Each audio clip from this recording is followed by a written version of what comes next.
Hello, everybody. How you doing? And welcome back to True Crime Metrix. And first of all, guys, we would like to apologize deeply from the bottom of our hearts for being 48 seconds late. There's nothing quite so inconsiderate as making people wait. So I would like to apologize for that thoroughly and from the bottom of my soul. And from the bottom of Wendi Adelson's soul, or soulless bucket of nothing, because she has no soul.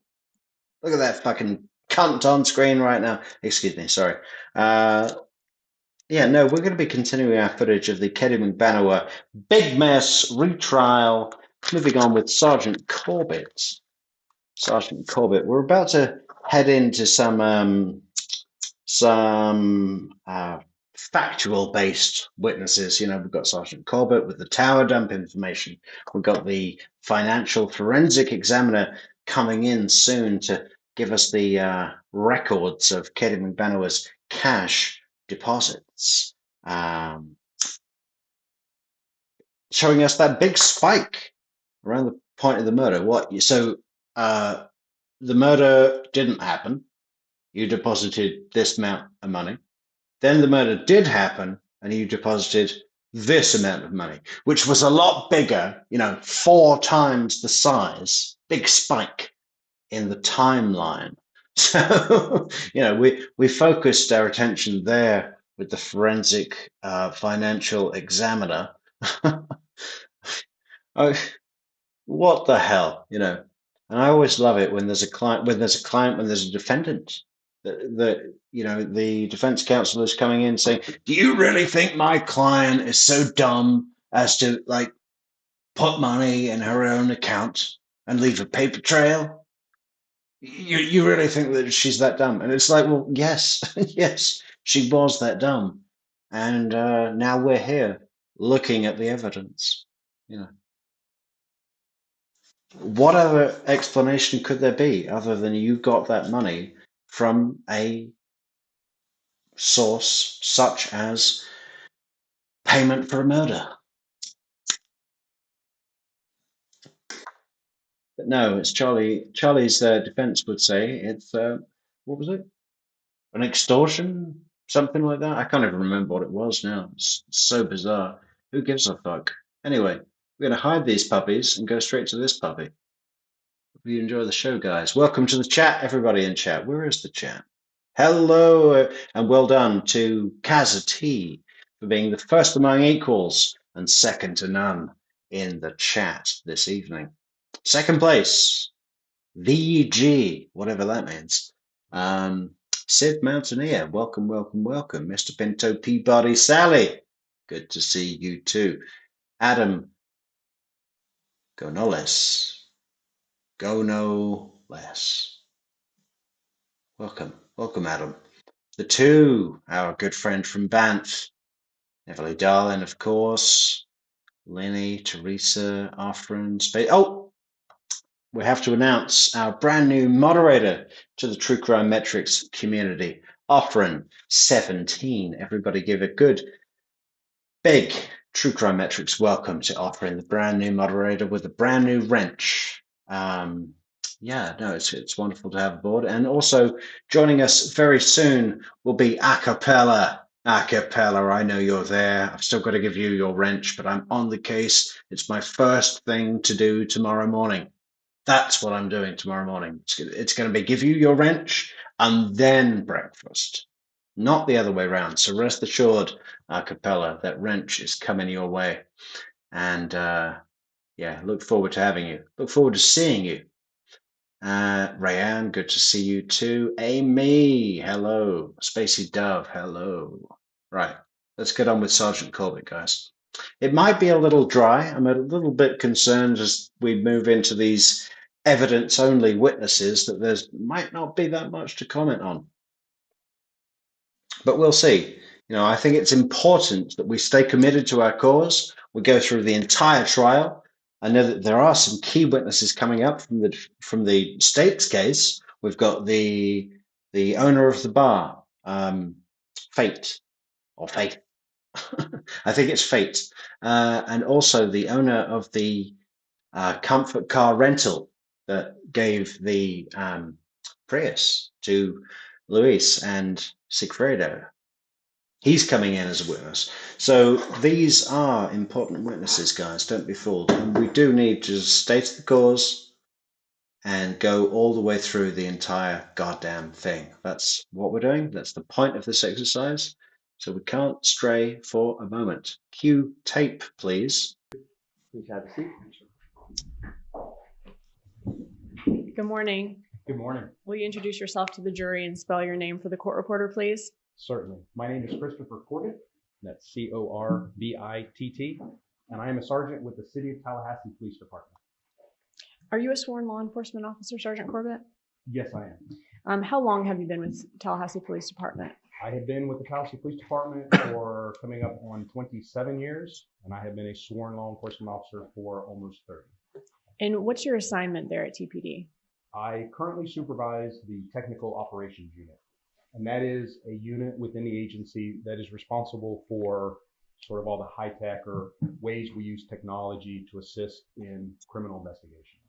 And how long have you been the sergeant? I'm sorry, please finish.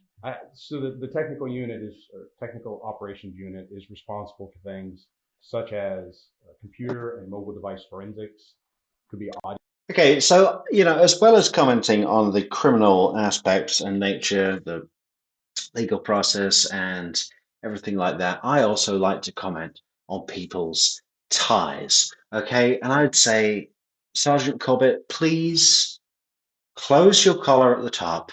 The tie does not need to eat your shirt. Okay, can we I don't know what to tell you. I don't know what to tell you. Do these people not look in a mirror? You're going on front of a TV camera in front of millions of people. Close the fucking gap at the top of your shirt. You've got a house Windsor knot. Okay, kudos. I mean, that takes some skill and practice to do. I remember when I was at school, it was a thing to do your tie in a Windsor, right? It meant that you were better, and I never bought into it. I did it a couple of times, but when I found out what was involved in order to do a Windsor knot, I was like, fuck this, I can do it in 1 minute if we just do it normal. Maybe it's a clip-on. Maybe it's a clip-on. Audio video monitoring or audio video retrieval, CCTV retrieval, and then communication record analysis, which is what I spend most of my time doing. And how long have you been sergeant with that unit? I believe I was promoted in 2012 for that unit. Can you tell us a little bit about your background and training in the areas of cell phone analysis?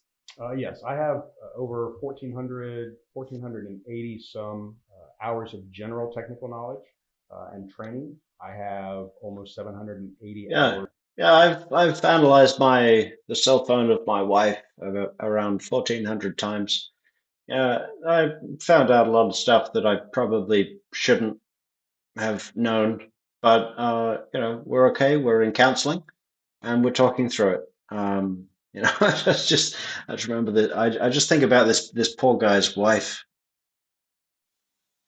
No, this guy's poor wife is what I should say, right? Not this poor guy's wife. This guy's poor wife, because she wants a little bit of attention. His mind is on the tech every evening, every weekend. That trip to the lake that was supposed to happen 3 years ago, it's still on the table. He's always, it's got, I'm going to have to take my scanner out. I'm going to have to take my scanner out this weekend. Yeah, no, I've got to scan some towers. He reminds me, I just imagine his home life. Do you remember Rick Moranis from the movie Honey, I Shrunk the Kids? Was that a good movie or a bad movie? I remember seeing it when I was a kid and thinking it was pretty great. But I imagine if I saw it now, maybe, it wouldn't cut the mustard. Not entirely, anyway. We'll see. But I just imagine him, the wife wants some attention. She goes down to the garage where he always is. And he opens the door. He's got this big fucking contraption on his head, like a scanner, some big goggles on, it's like, okay. So I guess date night is off then. Okay. All right. So I'll go and play bridge with our minister's wife again. It's like, just craving for attention, this guy's wife. I mean, I love him and everything. I'm sure he's very kind and always pays the bill. But when that is only when they actually get out. I mean, most of the time he's just in the garage with his big contraption, whatever that is. Of technical training specific to cell phones or cell phone analysis. And that includes things such as analysis of the records, mapping records, how the cell phones themselves operate, how the network operates, radio frequency propagation, how radio waves move around. In addition to that training, I also provide instruction to law enforcement officers around the country. I provide instruction on communication and other digital evidence to analysts and prosecutors throughout the state, and have been doing it for a significant amount of time. Have you ever testified as an expert in the field of historical communication record analysis? Yes, I have. Yes, I have 480 times. When I'm not in the garage with my contraptions, I'm testifying. And about how many times? 80. Oh, only 80? Those are all my questions as to his question. 80 this month. I'll be back next month with 140. Qualification, Judge. Would you like to voir dire? Thank you. Now remember that Christopher DeCoste asked for his expert that is in the comparable field to Chris Corbitt to be present in the courtroom. Although they're sequestered, they're not supposed to be listening, the witnesses aren't supposed to be listening to testimony by other witnesses, just across the board, Wendy's not in here listening to Jeff and stuff like that. But Christopher DeCoste had a special request for the court at the beginning of the trial where he said, our comparable witness, our witness for the defense that will be testifying in the similar field to the nature of Sergeant Corbett's testimony, we would like him to sit in for this testimony. And the state said, yes, that's fine, as long as it goes both ways. So from that, we can infer that Sergeant Chris has also sat in or will sit in for the defense's comparable witness testimony. All right, thank you. You may proceed. All right, so at some point, did you become involved in the investigation of the murder of Dan Markel? Yes, I did. All right. Yeah, right, Spacey Dove. I mean, the big scene for me was when the scorpion tries to attack the children, right? And they're all trying to fight it with these tiny matchsticks or something. There was fire involved somewhere. And then the ant comes back and protects the children, which would totally never happen. I mean, it was complete fantasy. But, I always remembered, like, man, that was just it was so noble, He was there for them, it was a huge deal for me as a 7-year-old or whatever. How did you become involved? I don't remember the specifics, but at some point we were contacted by the investigators and asked to provide a variety of assistance in analyzing communication records, both for the victim and, as the case evolved, for other persons that were involved in the investigation. Okay. And some of these people that may have been involved in this investigation, possible suspects, did that include the Adelson family, Sigfredo Garcia, Catherine Magbanua, and Luis Rivera? Yes. What's that, Acapella? As a brand new moderator that has yet to be given a wrench? I'm on that tomorrow, Capella. Get your wrench. Yes, the volume tends to be lower than Metrix volume. Oh, so we need to turn that up? Okay, he's on max, so I can turn myself down, turn the mic down, and then you can all turn it up as you want. You mentioned earlier that a lot of what you do is analyzing cell phone records. Were cell phone records requested in this case? Yes, they were. Okay. And I believe those have already been moved into evidence, a number of call detail records. We have the call detail records for Luis Rivera, Sigfredo Garcia, Wendi Adelson, Donna Adelson, Charlie Adelson, Harvey Adelson, Catherine Magbanua, and also the victim, Dan Markel, in this case, right? Yes. Now, do each one of those call detail records, they contain a certification from the phone company that they are the originating records from that phone carrier, right? What are you trying to tell me, Angie? Angie says, hi, Metrix. Yay, I caught the live. Gonna shower now because my butt crack is wobbling. Okay. Yes. And do each of those call detail records contain a voluminous amount of data? They do. The records that we get from the carriers do contain a significant amount of information, and they're either provided in a spreadsheet or maybe a PDF document or text document. To print those out would be. This guy loves his formats, right? He's like, yeah, I can export that as a PDF or an Excel or a Word document. Doesn't matter. I have all document options to export. You know, he just loves the tech, doesn't he? He loves listening to the tech. He loves exporting the tech. I mean, this guy just lives and breathes monitoring, observing, you know, cell tower dumps, data. You know, just loves it. You can tell. You just can tell that he is a bona fide analyst, nerd, for want of a better word, and real good at it. Tens of thousands of pages. Some of the records we requested covered a significant date range. So yes, they are voluminous to say the least. Okay. So don't do that. Stop. In your testimony today, will you be relying Stop. on a summary of all of those records to assist the jury in understanding those records and how they relate to other evidence in this case? Yes, a summary, and that summary does contain some of the actual raw records, and some of the summaries are created from those records. Okay. I've left in front of you State's Exhibit 73. It's in the notebook. Can you take a look at that?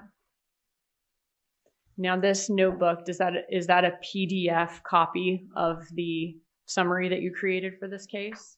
It is a printout of the PDF copy, yes. Okay. At this time, I would move State 73 into evidence. Any objection? Yes, Your Honor. All right. If I could see it as well. That's okay, Angie. You know, I have it on good authority that many people listen to the show in the shower, and you should feel free to do so. Okay. Okay.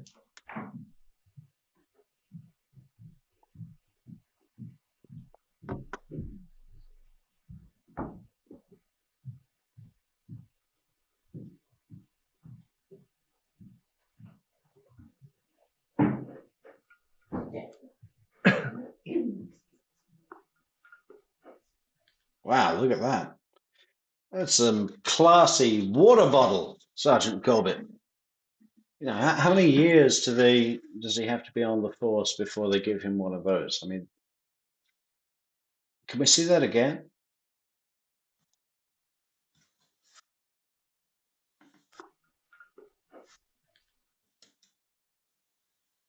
It almost looks like military issue. You know what I mean? It's like, is that a bomb-proof water bottle? Your Honor, we can go sidebar, please.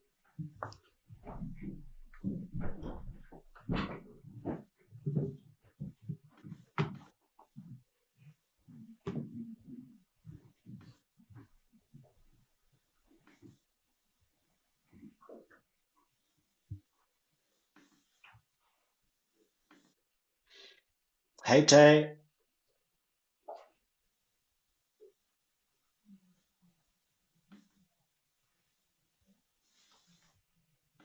You have to wonder, Spacey Dove, how many of these cops that we see on the stand smoke a joint now and then. It's got to be some of them, right? I mean, we live in the real world. Yeah, I don't think it's going to be fucking Agent Sanford. I don't think he's ever touched a smoke in his life. But General Isom? Come on. Come on. What kind of brownies are being served at his parties? Not the chocolate variety, that's for sure.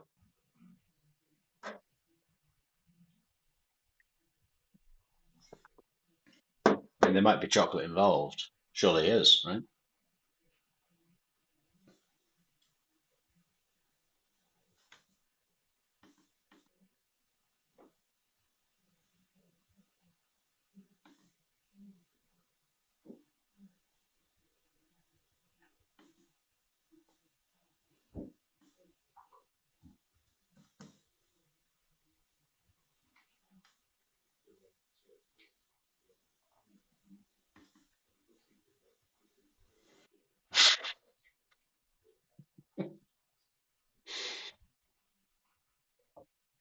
Acapella.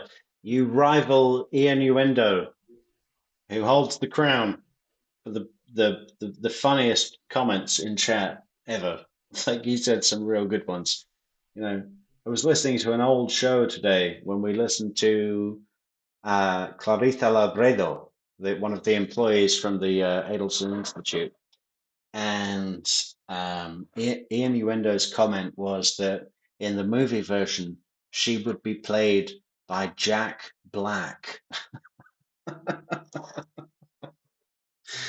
Oh, that guy. You know, he comes and goes, but whenever he's here, he leaves an anchor, believe me. Plants a flag. But Acapella, you're coming in strong.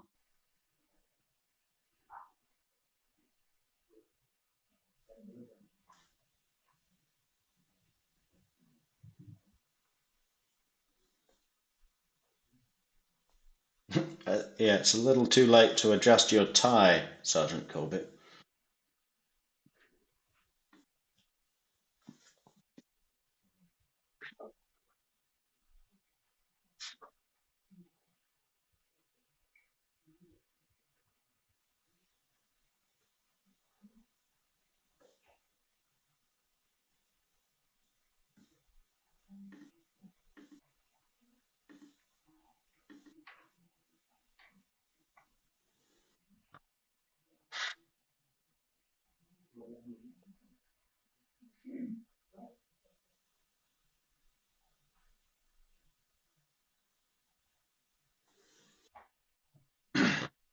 Do you think his suit is off the rack? It's off the rack, isn't it? You know, when you're on cop money, everything's off the rack.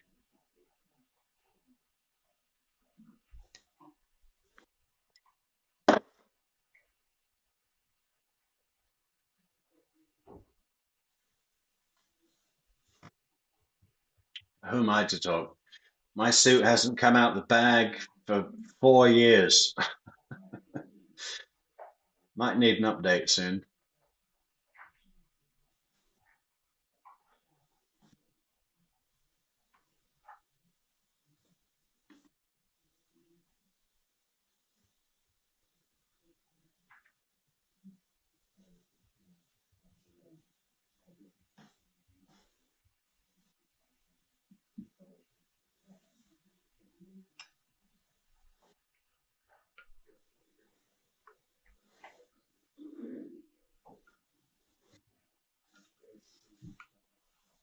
Fucking James Bond thermos.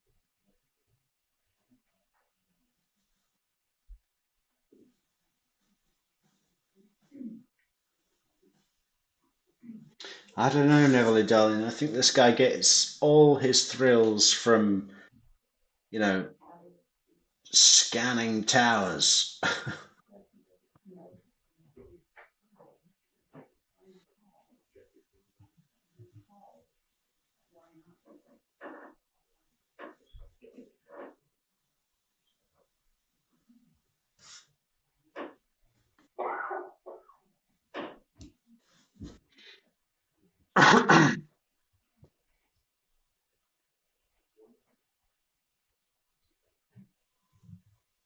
Bit of a lull here. Come on. Where are we going?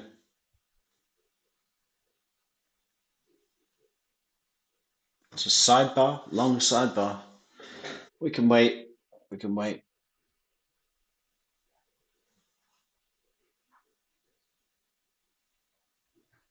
What do you think he's thinking right now? About the last tower he scanned. Was I at the right angle? Was the signal affected by that northern wind that came across the ridge? Maybe I should go and test it again on the weekend when I was supposed to be going to a barbecue with my wife. We'll have to cancel those plans again. Oh, his poor wife. I mean, I'm sure he loves her, but she just lives in this constant world of disappointment by the demands of her husband's job. You know, every time there's something that needs to be scanned. Every single plan they make, we were supposed to be having lunch with my mother. Can't do it, honey. Can't do it. Tower is down. I've got to scan from a different range. I've got to go out into the range and not that Sergeant Corbett minds. That's where he gets his fun.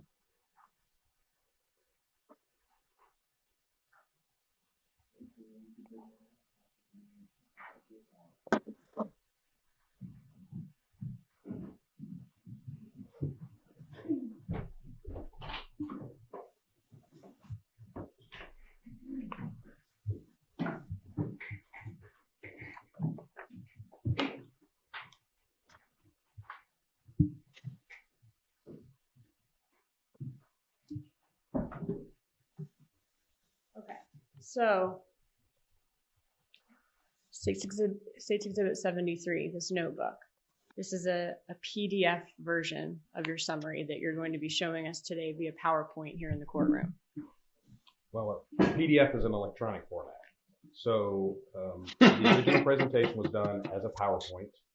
It does have some animations or things that move. So to capture that, it was downloaded as a PDF, and then that PDF was printed out. And so that printout that you have represents the original PowerPoint that the presentation was done. Okay. And okay, fuck me. I mean, my main business for years, probably the biggest chunk of my professional life was spent working with PowerPoints, PDFs, presentations. And I know that what he just said is complete fucking bullshit. It's like, oh, there was no need for that. It was like, okay, there's a document, right? Slides. We're going to look at some slides. Okay, let's look at the slides. No, what happened is PDF is an electronic format, and what the original document, it was a PowerPoint, PPT, PPTX, and we downloaded that into a digital PDF format. So, and then that was printed out. So we will be now looking at the printout of the PDF that was generated from a PowerPoint.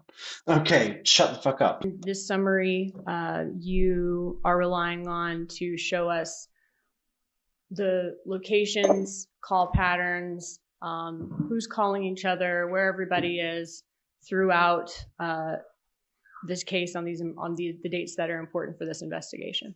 That's correct. All right. At this point, Judge, I'd like to move State 73 into evidence. All right. Exhibit 73 is going to be admitted into evidence subject to the defense's objections made at sidebar. Okay. Permission to publish? You may.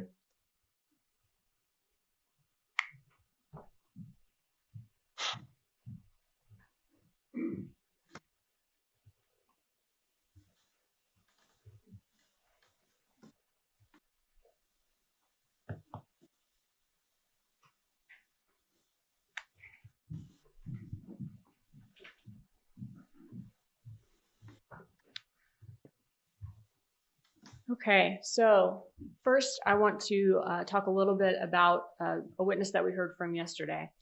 Are you familiar with the evidence of Wendi Adelson's activities the day of Dan Markel's murder, July 18th, 2014? Yes, I am. Okay, are you familiar with the route that she took on July 18th from her house to run errands that morning after her TV repair appointment at her home? I am familiar with her testimony and other evidence as far as the route that was taken that morning, yes. Okay, and did you create a map based on... Do I like Pink Floyd? Sure. Dark Side of the Moon, you know. Have you ever watched that against the visuals of The Wizard of Oz original movie? Because if you start Dark Side of the Moon full album, right, at the beginning of The Wizard of Oz, it is perfectly synchronized throughout. It's quite something. Is that intentional? You know, and then you get to the Great Gig in the Sky, and can we play that? Oh, we're going to be copyrighted if we play that on this channel, aren't we? Well, you know, maybe next time. Maybe next time. But yeah, sure, Pink Floyd, great. Based on that evidence? Yes, I did. Okay. Can you show us? Can. What do we see here? So this is obviously just primarily a map of the city of Tallahassee. The icon, the flag, and the address in the upper right is or was Ms. Adelson's residence at the time of this incident. So it is the starting point of her travels that day. Okay, so 3303 Aqua Ridgeway, that's where she lived on July 18th of 2014? That's correct. All right, so where... Guten Abend, Harley D. Guten Abend. Where did she go after she left her home that day? She was traveling to purchase alcohol, and her travels took her down to Thomasville Road in the area of Benton Road. Coming down Centerville Road, Benton is a cut through from Centerville over to the Thomasville Road area. And so we see that she would have traveled here and then encountered where the crime scene was blocked off. Okay. So the 2116 Trescott Drive address, that was the address of the crime scene the day of the murder? That's correct. Okay. And what do we see is the little yellow diamond with the exclamation point? The Tallahassee Police Department had, again, the roadway blocked to prevent interference with the crime scene, and that is the approximate location of where the roadway was blocked and traffic could not go past. Where did she go after she encountered that roadblock? She would have traveled back out to Thomasville Road, to Centerville, back down to Benton, and across to Thomasville. And that's look at that pattern of travel. That's what she's calling a shortcut.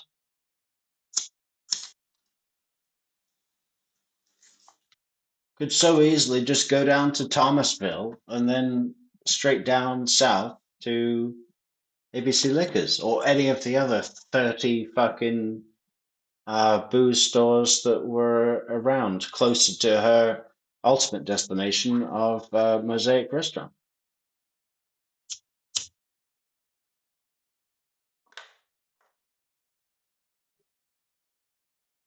I mean, sometimes I go for a drive with kind of a loose destination in mind, and you know, I'll go a long way around just to kind of, you know, clear my head or do something. I mean, I like driving, so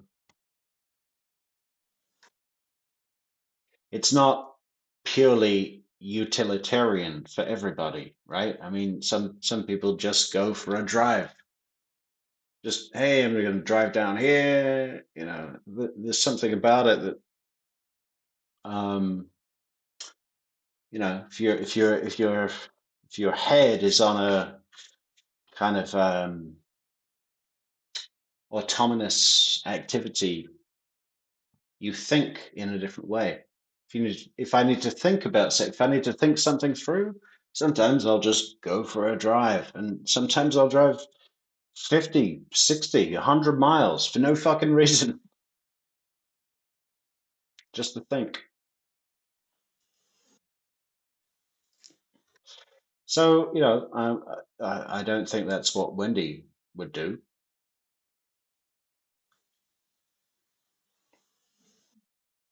But I mean, if I were in her position on murder day, I might have driven this obscure route for no reason. Where did she go once she reached Thomasville Road? She went to the ABC Fine Wine and Spirits there, again, just south. Oh, of whoa, whoa, whoa, whoa, Thomasville whoa, whoa, Road. whoa, whoa, whoa, And we see whoa! Stop! Do we have an account number on? Where's Amy? Amy.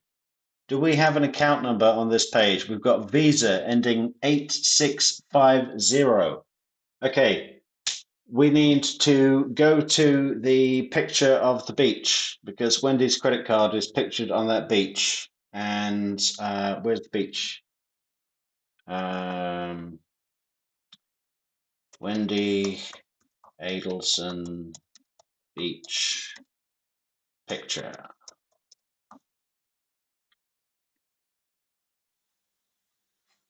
There's a credit card on this beach. I'm going to share this puppy. Save image as Wendi Beach. All right, let's bring it up, folks. Let's bring it up. Okay, so, I mean, because we've been looking into this along with our good friend Harley D about the charge card theory and whether or not Wendy's account of which she made this purchase at ABC Liquors, because on the evidence picture of the actual bullet bourbon, the account number is fully redacted. And obviously here it's X'd out for the first 12 digits or whatever it is. The last four are available, and we do have a picture of her credit card. So, change this one. Change this one for Wendi Card. Wendi Beach. Can we zoom in on that puppy? What are the numbers we're looking for? 8650. Okay, they're not the least distinct numbers in the world, but it is a little small, isn't it? Can we zoom in? Hello. Wrong place, or maybe the right place. 8650.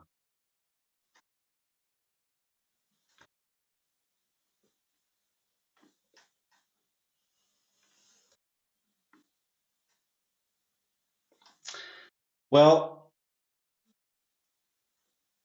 I don't think we can clarify that for certain, but it's not like it's definitely not 8560. The last four digits are just above the visa, and that could indeed be 8560. The first digit certainly looks like an 8, even though we can just see a big blurry area. Obviously, the biggest blurry area would be made by the number 8.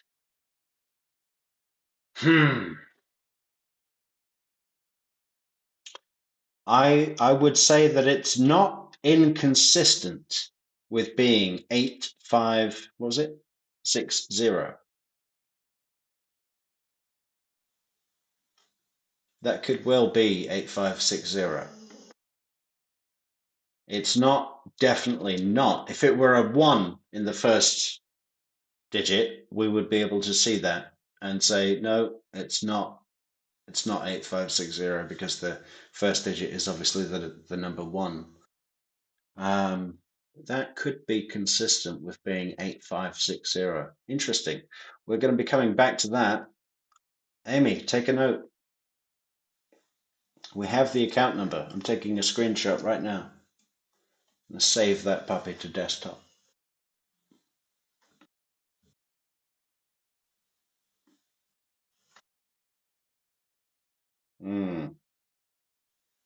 Cashier, Ryan.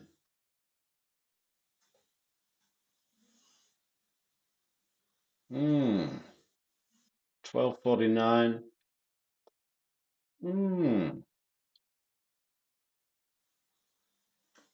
Okay. Interesting. Receipt for a purchase. Objection, Your Honor. Overruled. You can answer. I believe I did, but she went to the ABC Liquors as we have a receipt for that purchase. Okay. And the time on that receipt, it looks like you've highlighted as 12:49 p.m. That's correct. What was that looks like it was Bullet Rye Bourbon purchased at ABC? It was, yes. All right. So after she left ABC, where did she go next? She was having lunch with friends at a restaurant, Mosaic. So she would have traveled north on Thomasville Road to the area of I-10 where Mosaic restaurant was. Okay. Mosaic no longer around. Used to be in Market Square area though? That's correct. All right. So based on the location information from her calls and text messages that you were able to look at in her call detail records, were you able to determine like an approximate time that she encountered that roadblock? Yes. So again, in the call detail records, we have a lot of different information. Call detail records is a generic term for a number of different records we're able to get from a carrier. But primarily, call detail records are a set of records that contain the dates and times of communication events. And those can be text messages or voice calls and sometimes data sessions. But with those events in that record, we again see a date and a time. If it were a voice call, we may get the duration or how long that phone call was. We see the phone numbers, who's calling who, the direction, whether it's incoming or outgoing. And then we also generally have some location information in the form of a cell site. And that will be the cell site that the handset was communicating with for that particular event. So by looking into Ms. Adelson's records, we see that we do have events with cell site locations around this time. So we have a fairly lengthy phone call that begins on a cell site, as we can see in the upper right, 12:31 p.m. And the blue dot just represents the location of the cell site. We'll talk more about cell sites and how they are broken down. But that dot just represents the location of where that cell site is. So that phone call began on a cell site that was near her home. And we can see there was, I believe, a text message that came in around 12:35 p.m. and that communicated with a cell site closer to Capitol Circle. And then we see that call ends on a cell site that's very close to the ABC Liquors. So by knowing those times, the 12:30. Oh, look, Tay says that it's Katie's card. I don't know. I mean, I saw a pretty convincing video from Grish that identified the first letter of the name as a W, which is an extremely distinctive letter. I don't know if we can show the same thing here without some kind of additional visual aid. There's one initial, right?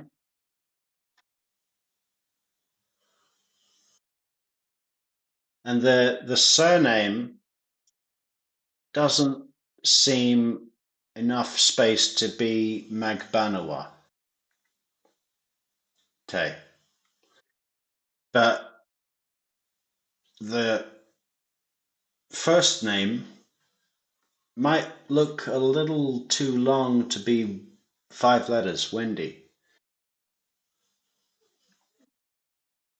But I did see a video from Grish where he very convincingly showed the first letter of the card to be a W, which is a distinctive letter.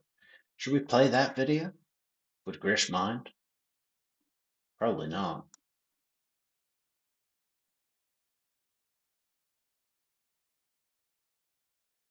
one that the call began, the 12:47 where the call ended, and also the receipt time of 12:49 p.m., then we have an approximate time that she would have passed by the crime scene. And what time was that? That would have been around 12:40 to possibly 12:45. Now, according to Wendi Adelson's phone records, did she and Dan Markel communicate by phone on July 18th, 2014? They did, and this is a representation of the actual call detail records. So then again, this is the kind of information that we get, the date and time of events and the locations and the who. And we can take that information and produce it into a summary. We can take our analytical software, put that in, and that allows us to assign names to phone numbers, which make it a little easier for the investigators to use. You don't have to memorize a bunch of phone numbers. We can assign names to those numbers, and it makes it a little easier for us to look at. So we're able to see who she was in contact with that morning. Did she miss any calls from Dan Markel that morning? There was an early morning call that I believe was missed. There was a return call later on, but there was some attempted contact with Mr. Markel. Okay. And Dan Markel was shot by 11 a.m., right? I believe so, yes. What time did she call Dan Markel back? Well, we can see at the very top, there was an incoming call from Mr. Markel. And I think we have a pointer up there, a laser pointer for you. Thank you. Make that work. Yeah, so that would have been at 9:02 a.m. And then we see that Mr. Markel, there was an outgoing call at 11:42. So again, being that these are her records, outgoing would be Miss Adelson trying to reach Mr. Markel. Okay. She have a bit of communication with her brother, Charlie Adelson, that morning? Yes. Can you show us that? That would be these calls again where Mr. Adelson's name is listed. We can see that those are both incoming and outgoing voice calls.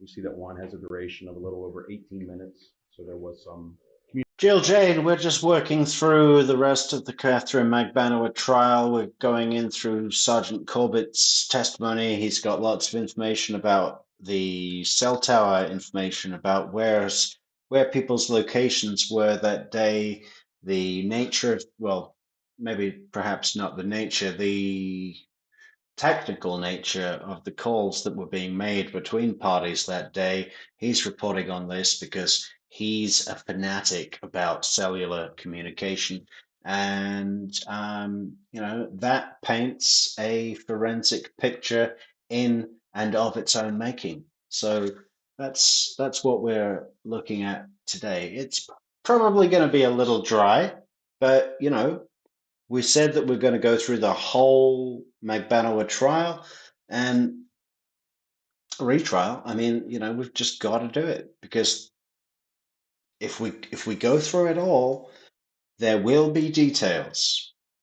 I've said it so many times before. We always focus on Wendi, Jeff, Katie, Lewis, the big names as the witnesses in the stand.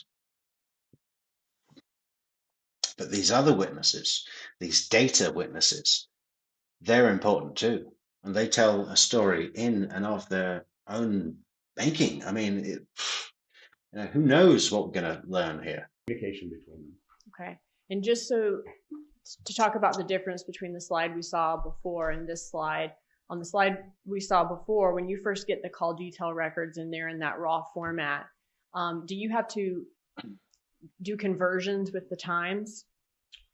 There are a number of things that we need to do with the actual call detail records to make them more usable for us. Yes, time conversion is one. At this particular time, AT&T was still providing records in local time, but a lot of the records that we get would be in either GMT or UTC, Coordinated Universal Time. So we'll make an adjustment to our local time zone. Sometimes within the records, events are... Leslie, our number one fan from corporate America. Love the video, Leslie. It was fantastic. Provided in different time zones. Sprint in particular will provide text messages in Central Time. So we go into that report and adjust the text messages to our local time zone. In addition, in the raw records, we may often see multiple events for one phone call. So an incoming phone call may get routed through the carrier network, may get routed to voicemail, and that may produce multiple lines of records, even though it's actually only one call. And we don't want to look at that as 3 or 4 calls because it is actually just one. So those are just a few of the kind of changes that we need to make with the raw records to make them more usable for the investigators. Okay. All right. Now, looking at the next slide, we see these calls. Are we able to go back in time and listen to these calls? No. Why not? Well, unless someone were recording their own phone calls, there's no way for us as law enforcement to go back and get those recordings. The phone carriers do not record them. They're not. So Leslie wants to be a mod. Okay. Yeah, well, maybe you should be a mod, Leslie. Maybe I can make that happen. Let's see. Automatically saved somewhere, so we don't have any resources to be able to go back and obtain the actual audio or what was spoken during those phone calls. Okay, so that's unless someone is recording it. As far as law enforcement be able to listen in on a phone call, that's something only that law enforcement can do in a certain situation, like after a crime is committed. They know who the suspects are and they go get a court order to be able. A mod is a moderator. Tea, cup of tea. Are you my cup of tea? To listen in on conversations. That's correct. Okay. So if I left here today, I called you, no one can listen in on that call unless they've already suspected us of doing a crime in the past. They're up on our phones and listening in. Projection, speculation. Overruled. So let me say, the only way to lawfully listen to our phone call would be if law enforcement was given the authority from a court to be able to. I mean, just look at some of the names on Wendi Adelson's call list here. Okay, we've got Dan Markel, obviously. Charlie. Renee Griggs. Tova. Emily Bentfer. Janine Silberman. Joe Davis. Lara Bunkowski. Jeff Skopek. Ritu Guy.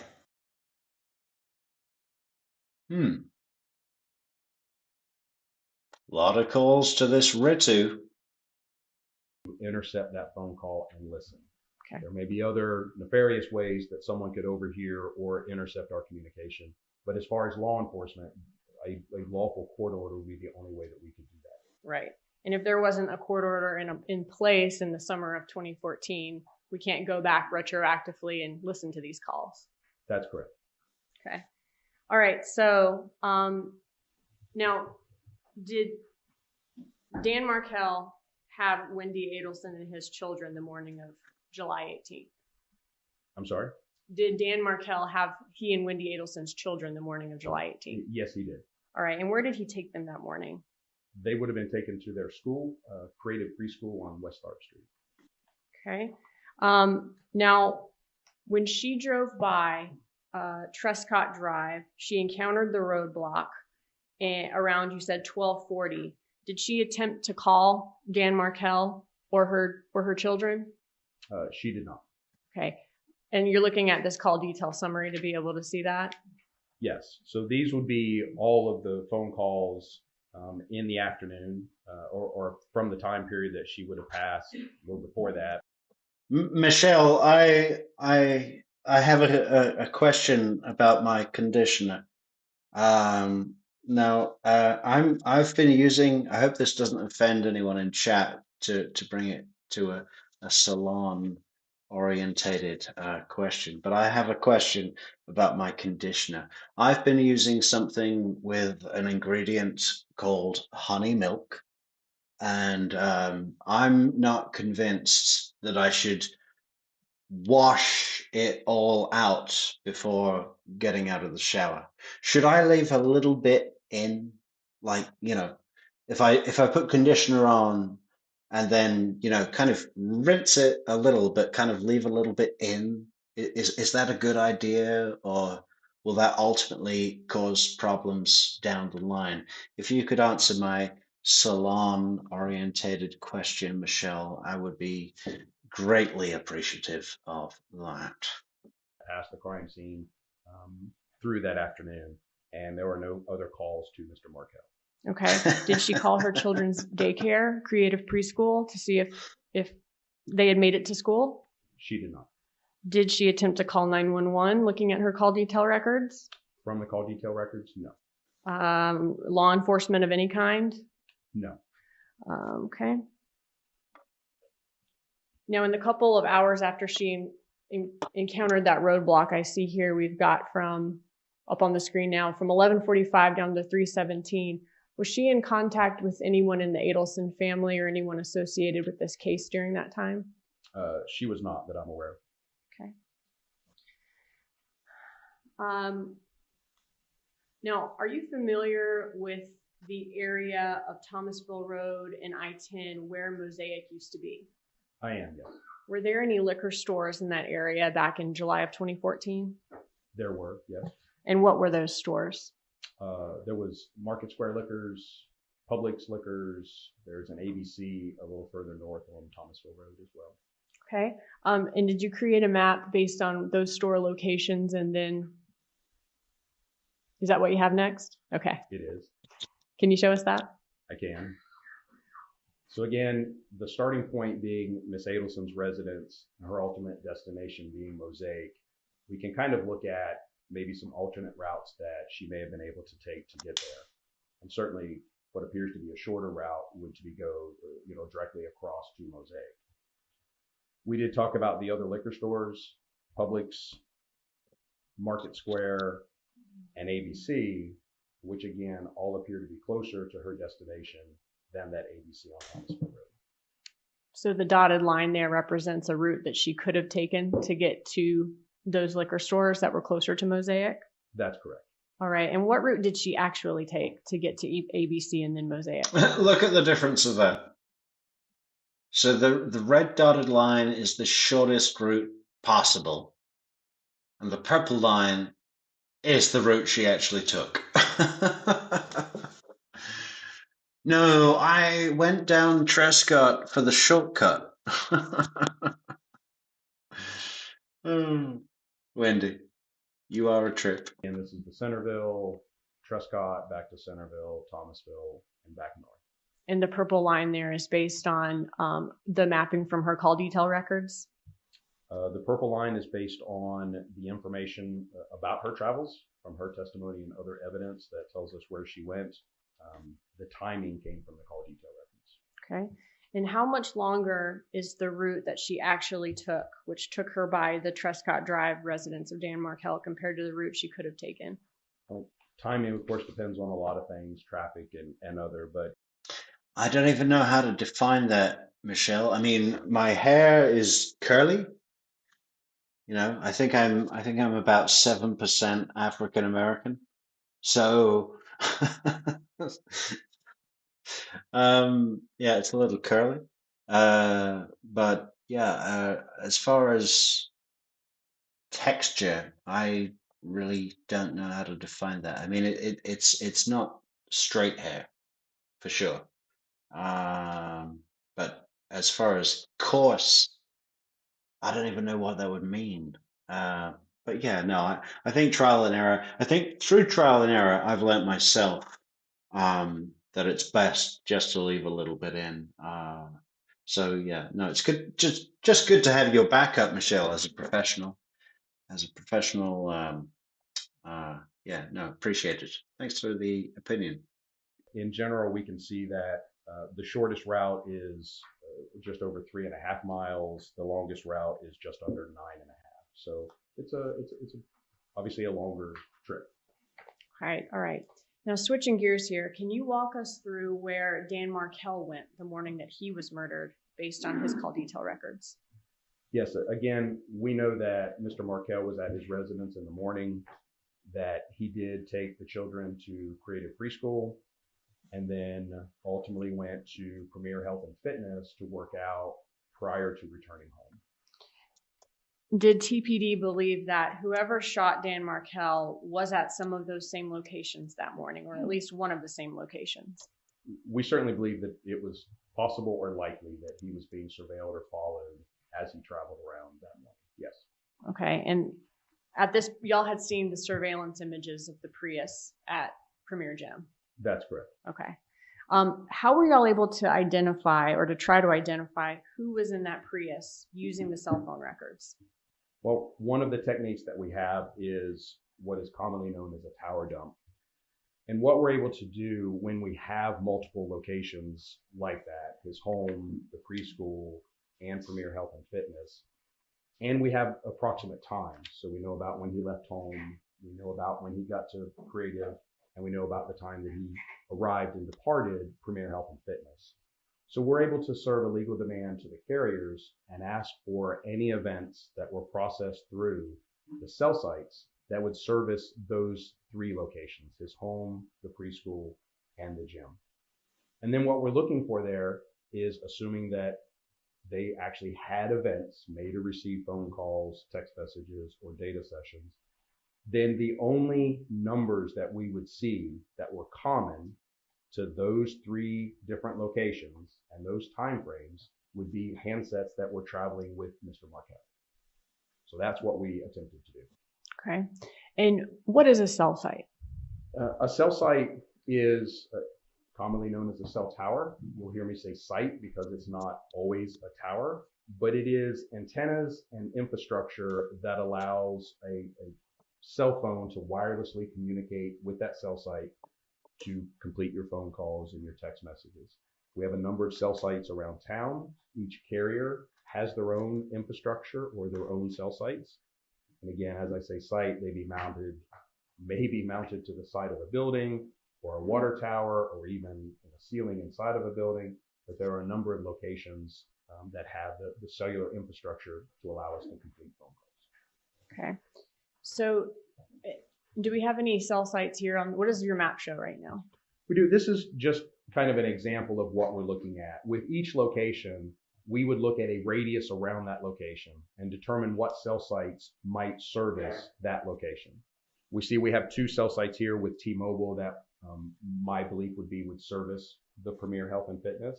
So those are the cell sites that we ask the carrier. Oh, that sounds great, Michelle. So run a nickel worth of or a nickel size amount of conditioner through the hair after being in the shower completely. That might be, yeah. I think I'll try that. Yeah. That sounds good, actually. To provide to us. So you contacted all the phone companies who had cell sites in those locations where Dan Markel was, Trescott Drive, the preschool, the Premier Gym. You looked at all the records for all the numbers located in those cell sites in those time frames. Yes.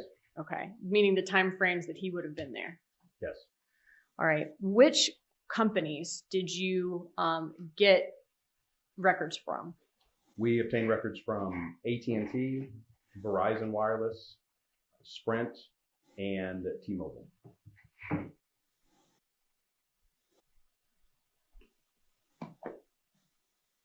I've left a couple of items So of evidence in front of AT&T, Sprint, and T-Mobile. I mean, isn't that all of them? I mean, are there any other network providers in the States? It seems like everything I hear about is either Verizon, AT&T, Sprint, or T-Mobile. Oh, hang on, they didn't say Verizon, did they? So we're missing a big chunk. We're missing 25%. Review. They've been labeled and shown to defense as states 101, 102, 103, and 104. Do you recognize those items?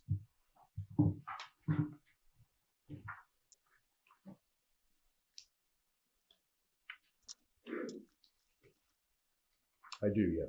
Okay. And what are they? These would be the actual tower dump records or the communication records obtained from each of those carriers for this investigation.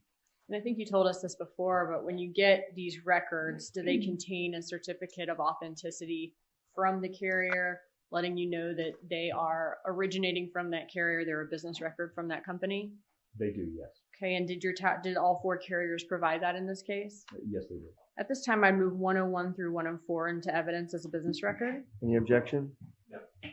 Be admitted as 101 through 104. And just for the record, 101 is T-Mobile, 102 is AT&T, 103 is Verizon, and 104 is Sprint. So each of those CDs, they contain, kind of as you said before, hundreds of thousands of pages of data and information, right? Yes, the tower returns are a much smaller time frame that we requested, so they don't have quite as much as the other call detail records, but there's still a significant amount of information there. What did you do once you received the tower dump records from those phone companies? As I mentioned, we do have analytical software that allows us to sort of process and analyze all of those call detail records to make them a little more useful for us. And one of the things that it does is looks for those common callers. So we can put these records in and ask it for any phone number that was consistent with all of those locations. And that's what we did in this case. Fortunately, we did not find a number that was in all of those locations. Okay, so no number had been to Truscott Drive, Premier, the preschool, and going back to Truscott Drive after. Correct. Not in the time frame that we asked. Okay. Now, does that mean that the suspect's phone, whoever was in this Prius, that their phone was not at those four locations that morning? It does not. As I mentioned, for those records to be created through that tower for us to get anything, then they have to be actually using that handset. So they have to be actually using their handset. So if Sigfredo Garcia is driving from Premier to Trescott with his cell phone, unless he's actually making a text or making a call, it's not hitting the tower.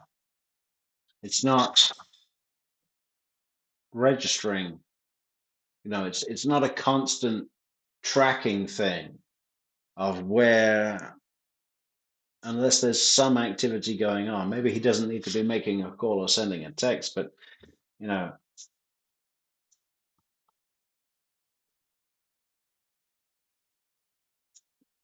there needs to be some activity. And maybe just being connected to the internet. But, you know, if he's not got his cellular data switched on, there's nothing going on. I mean, it's just a cell phone that's on, right? I mean, that doesn't need to communicate with the tower, so it wouldn't show where he is, right?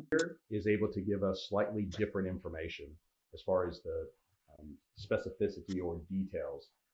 T-Mobile was one that can only give us locations for voice calls. So if they were not making or receiving an actual voice call at that time, then that tower we would not see any activity from that tower at that time. And what if they weren't using their phones at all, let's say during those times? Then again, we would get nothing at all. So if you don't have an event, your phone's being actively used, then you can't map it. That's correct. And in some cases, even if you're making events, they may not be events that the carrier captures through the tower.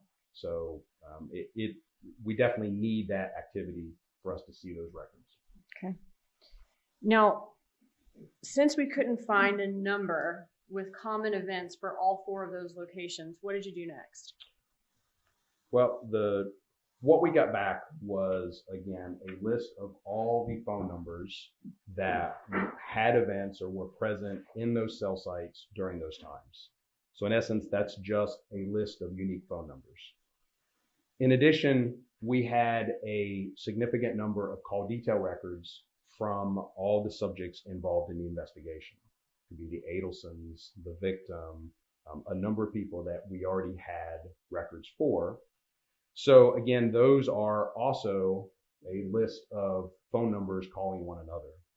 So we were actually compared all the numbers that were here in Tallahassee, that were near those towers around those times, to see if they had any connection to any of the other persons that we already had records for.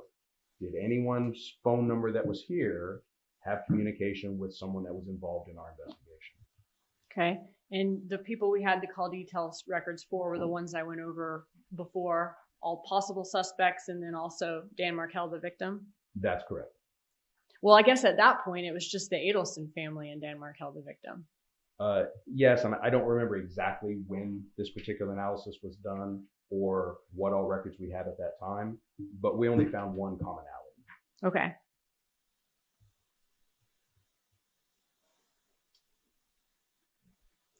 So did anybody in Dan Markel's life have contact with any of the phone numbers from that tower dump?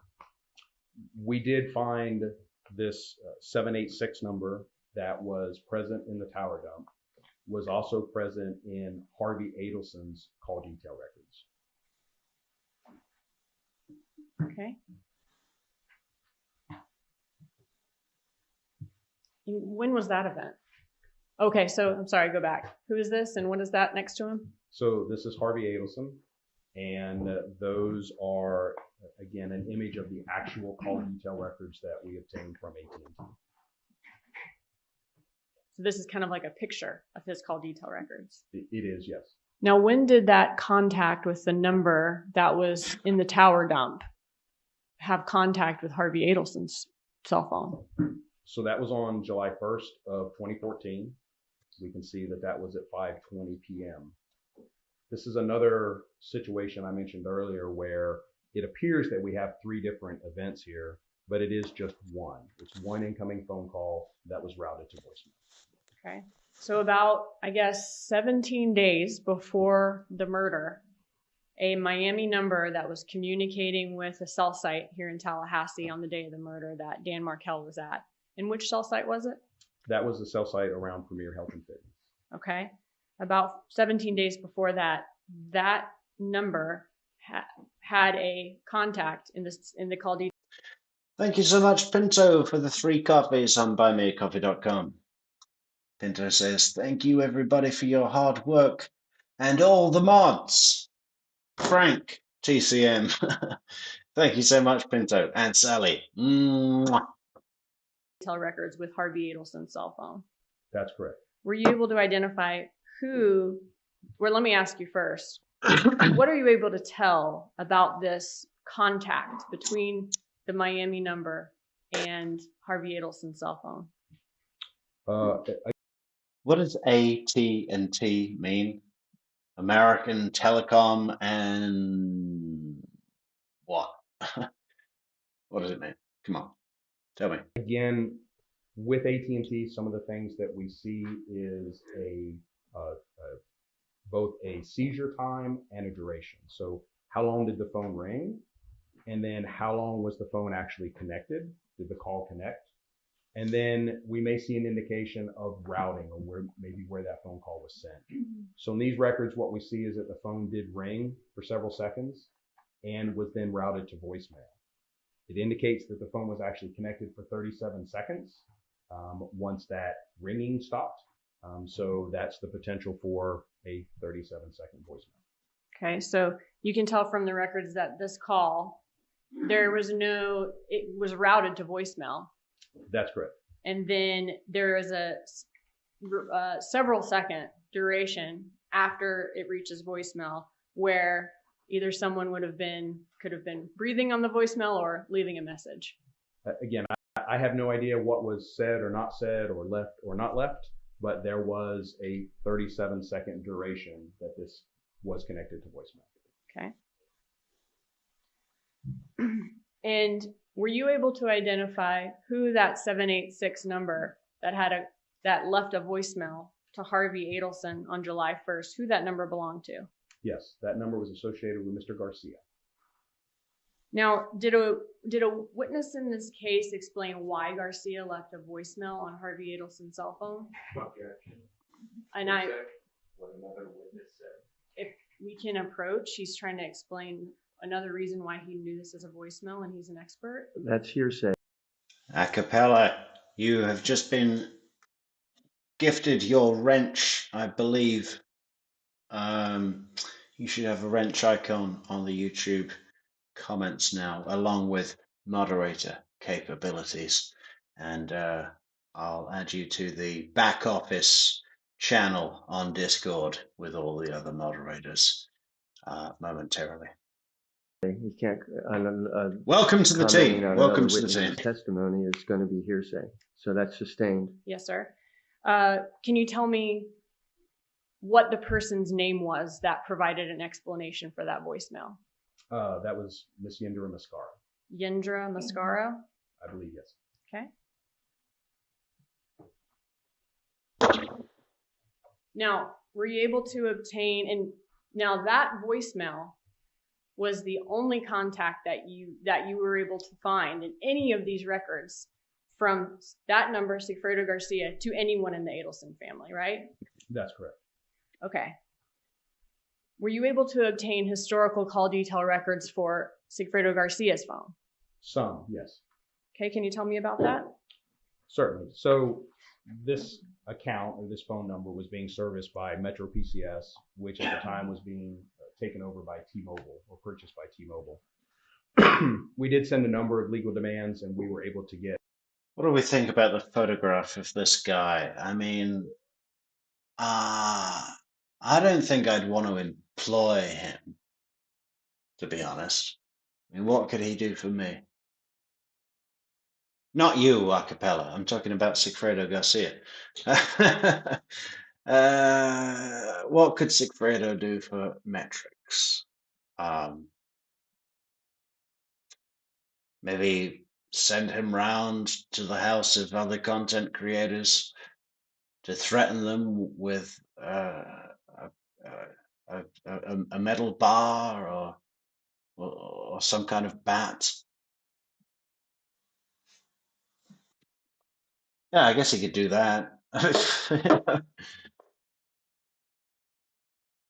Basically 2 sets of records, one primarily from each carrier, that provided us some call detail records and locations and those kind of things for periods around the homicide. Oh, thank you so much, Laura, for the big old-fashioned super chat. Laura says, "Hey, Metrix, I had to lock my credit card last week due to fraud, so your super chat didn't process. Keep up the excellent work." Thank you so much, Laura, for the very generous super chat in the Canadian dollars. We love those Canadian dollars. Okay, and did you compare that location information to Dan Markel's locations? And where are you, Laura? Are you in Montreal, Toronto, Vancouver, Winnipeg? Where are you? Morning of July 18th. We did, just because the handset was in that cell site, we did want to make sure that it was actually consistent with the Premier Health and Fitness. So we did obtain those records, and we looked at the location information that was contained within. And what we see here is, BC, baby. Nice. again, this is just an excerpt from the records, but we're giving a latitude and longitude for the cell site. We're also given some unique numbers for it, but primarily we can use the latitude and longitude to plot where that cell site is.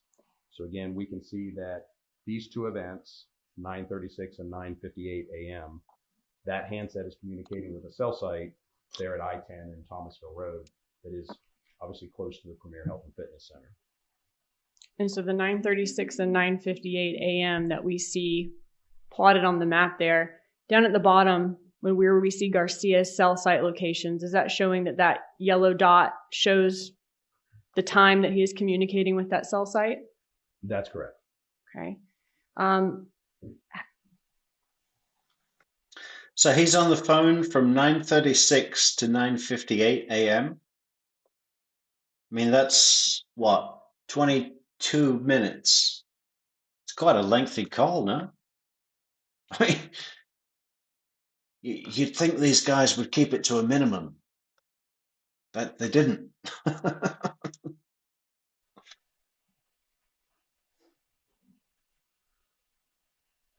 Can you explain to us, how the information in the records, though, leads you to be able to make a determination that that's where he was at that time?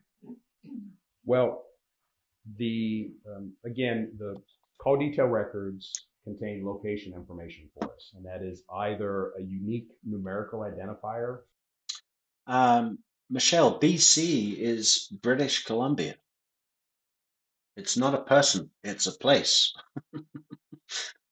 For a cell site that we can go to another spreadsheet or a key and figure out exactly where that cell site is located. And in addition to knowing where the cell site is located, it also tells us which side or sector of the cell site the handset may be communicating with. To this point, we talked about cell sites just as a singular location, but in fact, most of our cell sites are broken down into sectors or sides, and that means they have antennas that are facing different directions. And so the carrier gives us the side of the antenna that handset was communicating. And thank you so much, Leslie B, for the 5 coffees on Buy Me a Coffee. Leslie says, War Eagle. Auburn plays in the Final Four tomorrow. That must be a sports reference. Football? What month are we?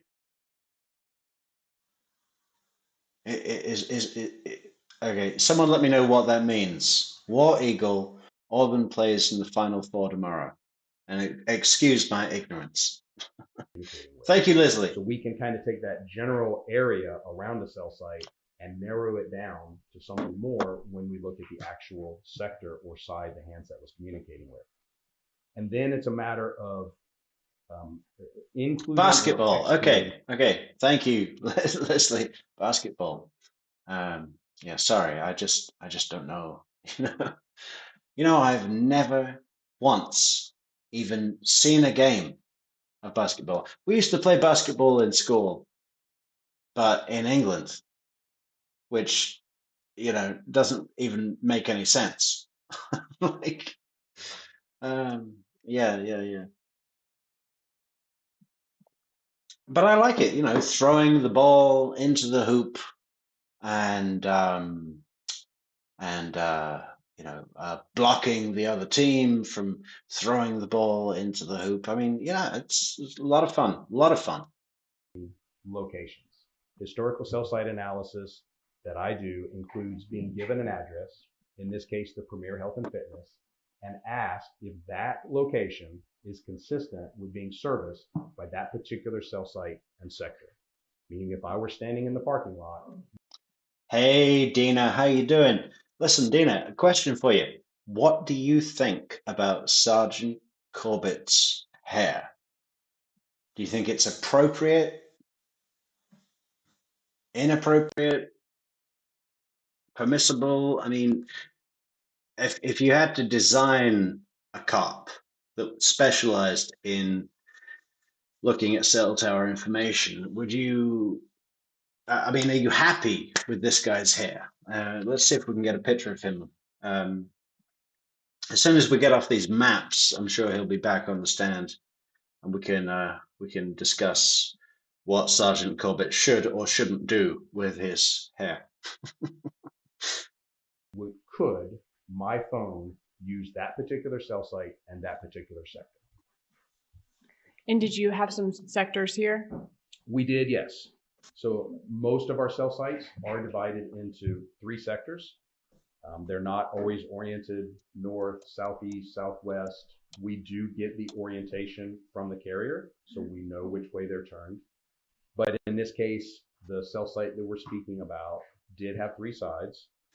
And as we go back to the records, it tells us the azimuth, or again, the direction in degrees. So if we think about 360 degrees or a clock, 40 degrees is the particular side of this cell site the handset was using. And we can see that that particular sector is oriented towards the Premier Health and Fitness. So I would say yes, a handset in the parking lot of Premier Health and Fitness could utilize this cell site and this sector.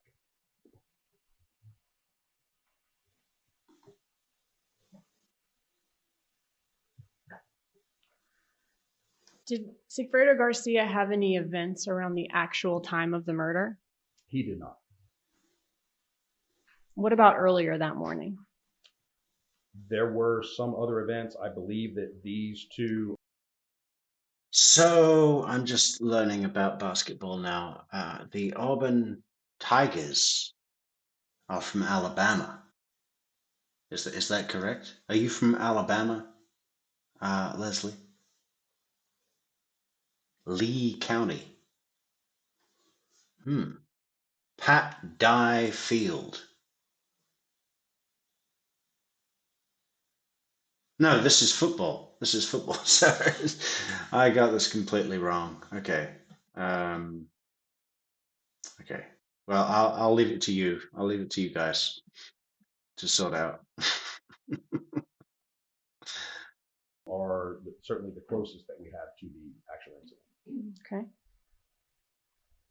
These ones at 9:36 and 9:58 a.m. where he's consistent with being at Premiere? That's correct. Okay.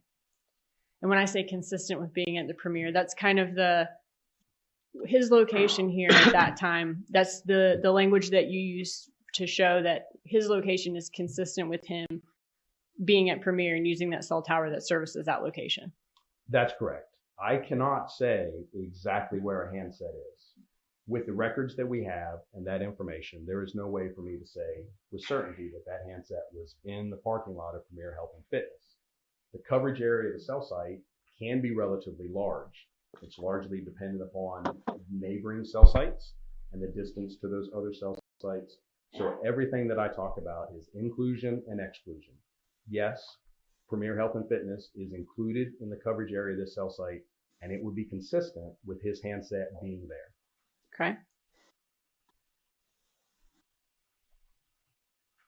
Does that mean that Garcia's handset wasn't other places in Tallahassee that morning? It does not mean that. Again, we can only make an estimation of location when we have an event that has cell site information. Just to comment on, I know that Sarah Dugan usually handles the more data-driven witnesses, right? But to my mind, this important witness could have been made a lot more punchy for the jury to digest. I mean, it's kind of verbose, right? Real important information coming out, and she needs to demonstrate that it's well founded and everything like that. But I just think a better format would have been hit the main points all in one. Sigfredo Garcia was consistent. Location was consistent with this location, which matched the CCTV surveillance footage of the car moving and following Dan Markel. I mean, just hit the main points and then go into the detail to back it up, right? And then at the end, come back to those main points. I think that would have been a better way to, exhaust this witness for the jury, for the sake of the jury. So if there's no events, no locations, handset could be anywhere. Why might a phone not have an event? Number of reasons. Just not using it, powered off, battery went dead, left it at home, whatever it may be, but there are a number of reasons that a handset may not have any events. From Sigfredo Garcia's records, can you tell why he did not have an event after leaving the area of Premier Gym that morning? I cannot say. Later in the records, we will see an indication of some voicemail notifications. And later in the records, we will see that there are attempted calls that do not reach the handset.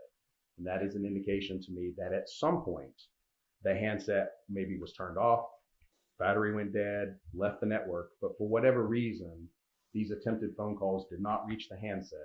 And then there are some notifications that come in from the carrier, I believe, when the handset is reconnected to the network. What's a frequency report? A frequency report is one analytical report that we can do with the records. We do them quite frequently, and as an investigative aid. If we're trying to identify who is important to someone, who they communicate with most frequently, who they may hang out with, where they may be, then we take all of those phone records that we have, again, in our analytical software, and we ask it to tally up the most frequently contacted numbers. And again, that helps us identify some importance to other persons or other phone numbers, maybe co-conspirators, friends, neighbors, family, whatever it may be. Those frequency reports help us out. And did you run a frequency report on Sigfredo Garcia's 786 phone records? We did, yes. Okay, and what did you? What could you do with Sigfredo's hair, Michelle? I think, well, I mean, is there much that we can do, especially in prison? What products are available? Actually, we do have the prison commissary list, and on the list is, let's see if we can pull it up. We've got special hair products listed on what is available in,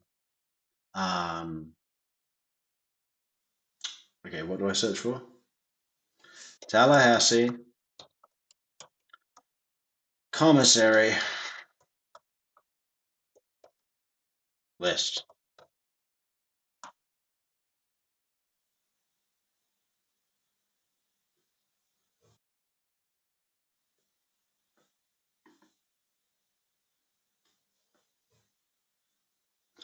Where did we find that? We had a great list.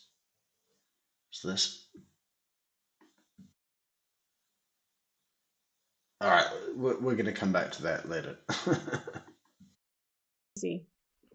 Again, a series of numbers and the number of times that phone number is in their records.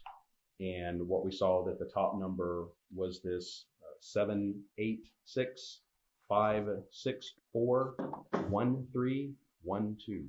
And who did that number belong to? That number was associated with Miss Catherine Magbanua. Okay. And was Catherine Magbanua's phone number found? Oh, so you are from Alabama, Leslie? That's cool. Found in any other records that you had as part of this case? Again, as I mentioned, a frequency report is a common thing for us to do with all records. We did have a frequency report for Mr. Adelson, Mr. Charlie Adelson's records, and what we saw. I was just saying the other day that of all the states, the nicest one by name and sound is Alabama. Or maybe Colorado, but it's certainly not Massachusetts. It's Alabama or Colorado. Obviously California, but that gets way too much attention. Fuck them. Was that her number appeared in his records as well, and for the period of these particular records, it was the second most frequently contacted number. So you find Garcia's records in this tower dump communicating near Premier Gym. You compare his number against all the Adelsons and find only one contact ever from him to Harvey Adelson, and it was just a voicemail. So then you look at Garcia's frequency report to see if any of his top contacts have any contact with any Adelson, if there's any link to him and the Adelson. So it's American Telephone and Telegraph. Thank you, Earl, for letting us know what AT&T means. American Telephone and Telegraph. So I imagine that's a fucking old company then, right? And this is what you found? That's correct. Did you look at anything else in Garcia's frequency report? Again, knowing the frequency report. Hey, Michelle, if I'm coming to Maryland, where you are, I'm coming to you for a full consultation, okay? You really sound like you know what you're talking about. And I need advice. Reports may help us identify people that are important to any particular person. Knowing that we had two persons who came to Tallahassee, we did actually compare the numbers in his frequency report back to that tower dump data that we got. And what we found is that there was an AT&T phone number that was in a cell site here in Tallahassee that was also in his frequency report. And who did that number belong to? That number belonged to Luis Rivera. Fucking babyface over here. Yeah. I'm the boss. I'm the boss of Miami. Latin King, Miami boss. Look at me, boss. And yes, I am the boss. Really? Because I could knock you down with a fucking feather. Okay? You're not impressing me, man. Like, come on. You rob drug dealers? How old are they? 12? Come on. Seriously? You're the boss, are you? You're the boss of Miami. Okay. Well, I don't know what to tell you, man. Fucking hell. And so Luis Rivera, also one of Garcia's frequent contacts, and you look in the tower dump, and he's also in the tower dump at Premier Gym at that time. His phone number's in the tower dump records, yes. Okay. But the reason you hadn't noticed it before is that there was never a contact with anyone in the Adelson family or anyone that you could find connected to the Adelsons with him. But that's correct. Okay. And when Luis Rivera was interviewed by law enforcement, he admitted that he and Garcia were, in fact, in that Prius at Premier Gym that day following Dan Markel? That's my understanding, yes. And where are Garcia and Rivera both from? Miami. All right, we're at a good stopping point for the lunch break, Judge. All right. We're right at noon, so we'll take an hour and we'll see everybody back at 1 o'clock. I will tell you that we're going to break early today, so that. Yeah, Michelle, let's all go out for dinner. We'll bring Amy. We'll talk hair products, and we'll have dinner. That sounds great, Michelle. I would absolutely 100% look forward to that. And if we can swing it, let's do it. You all can take care of whatever affairs that you need to before the weekend. You've been extremely attentive. You've been punctual and timely, and I appreciate that. So we're just going to have one session this afternoon. So hopefully we'll be breaking around 3 or 3:30 so that you'll have some time during the week to take care of your affairs. Okay?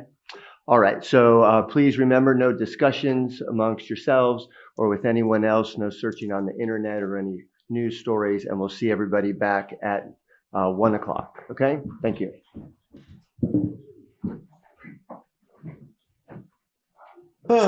Was that it from the state?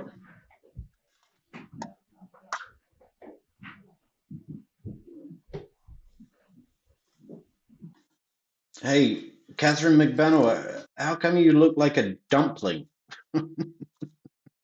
Did I order the wonton soup, or are you just pleased to see me?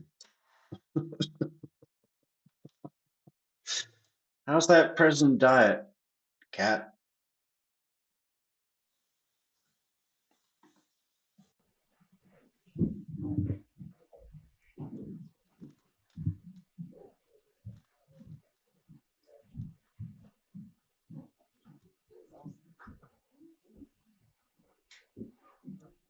All right, please be seated. Jury's out of the courtroom. The door is closed.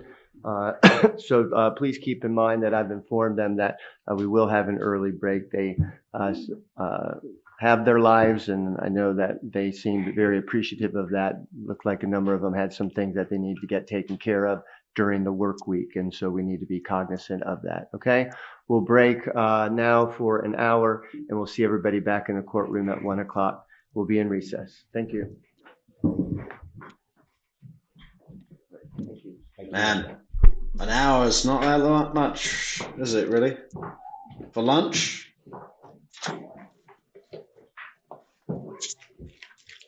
I mean, you need at least 30 minutes for lunch. How am I doing? Oh, thank goodness. So good. It's the only thing I'm worried about. When you said those numbers, you were sitting so small. I was smiling. I was like, oh, I know. And Catherine what? Goes back and sits in a cell for an hour?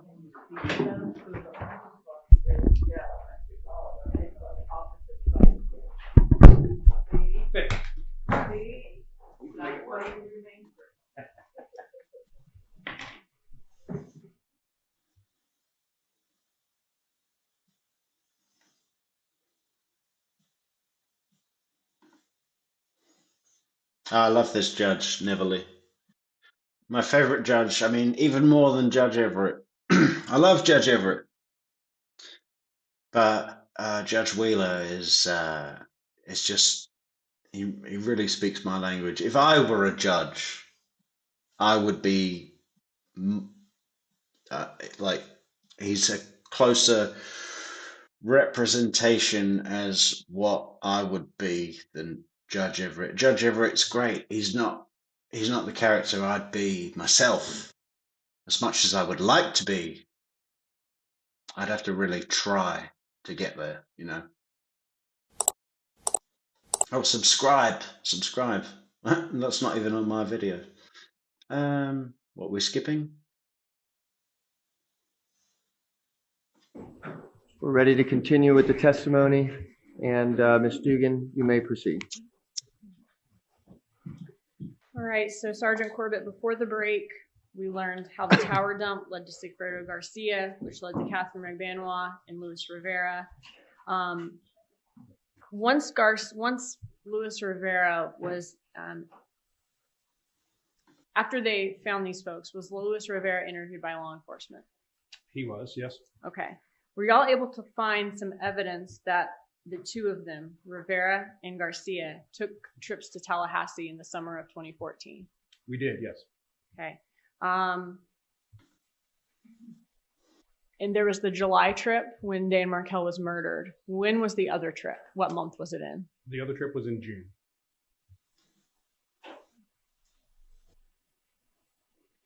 Did you look back in the call detail records and see evidence there that Rivera traveled from Miami in June of 2014 to Tallahassee? Yes. Okay. All right. So, and the June trip and the July trip, when you looked at Rivera's records, were those his only trips to Tallahassee? They were the only times that handset was in Tallahassee for the records that we have. Okay. And that was Luis Rivera we're talking about. That's correct. All right. So I want to go in chronological order then. Do the June trip first, then the July trip, which was the trip that where the murder of Dan Markel took place. So looking at the June trip, how did Garcia and Rivera get to Tallahassee on that trip? It was with a rental vehicle. Okay. And did law enforcement recover the rental agreement from Comfort Rent-A-Car for June of 2014? They did, yes. Okay. And did you create a kind of like a summary of their trip to Tallahassee and with a copy of the rental agreement? I did, yes. Okay. Can you show it to us? I can. So this is the rental contract, and there are a few significant sections of it, the name in which the car was rented in, and the date that that occurred, the vehicle description, and the time that the vehicle was due back. This is the entered into evidence of State 70, and this is the silver Nissan Altima, and it appears that it was rented on June 2nd of 2014. That's correct. Okay, and it was a 5th at 8:50 p.m. That's correct. Be sure to come back for our Mythbuster episode soon, guys, because we will be putting forth the opinion strongly that there was no attempts to rent a car that looked like Jeff Lacass's car. You know why? Because none of the fucking cars looked like Jeff Lacass's car. I mean, you know, it amazes me that people are still putting that out. Yeah, they were trying to fit Jeff up to at least distract law enforcement. The car didn't have anything to do with it. The car wasn't supposed to be seen.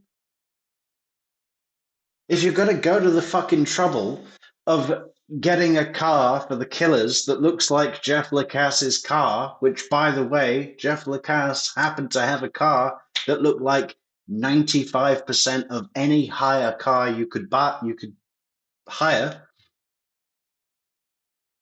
You know, what does a fucking rental car look like? An average car. You know, a significant portion of them are Japanese. Jeff had a Japanese car. I mean, oh no. There was a study. There was a study, and they looked at Jeff's car, and then they got a Prius that looks nothing like his car, but it was like his car. So they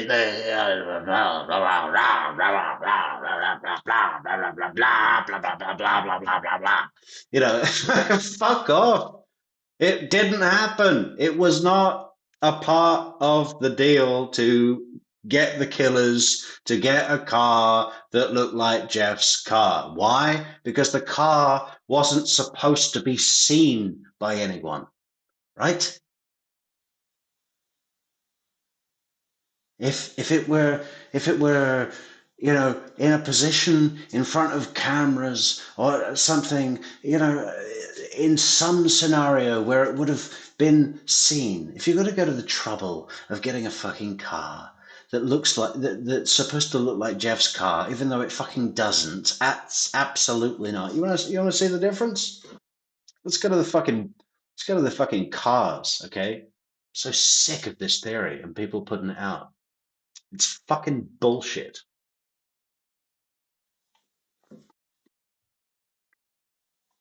I mean, we really should save this for the Mythbuster episodes, but, you know, I can't resist. I gotta fucking say something right now. So sick of this fucking theory. Ah, image. Share image. Yeah, Prius. Fucking bullshit. Bullshit Prius. Bullshit fucking... What is it? Nissan... Yeah. Yeah, so here's Jeff's car.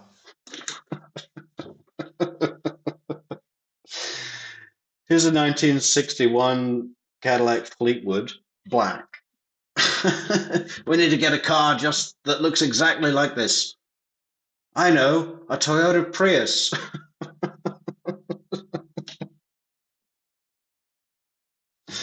No, I'm obviously kidding. Where is the Prius? All right, here's the Prius. Okay, Prius. Now we're going to go and get the Sentra. Oh, whoops. Nope.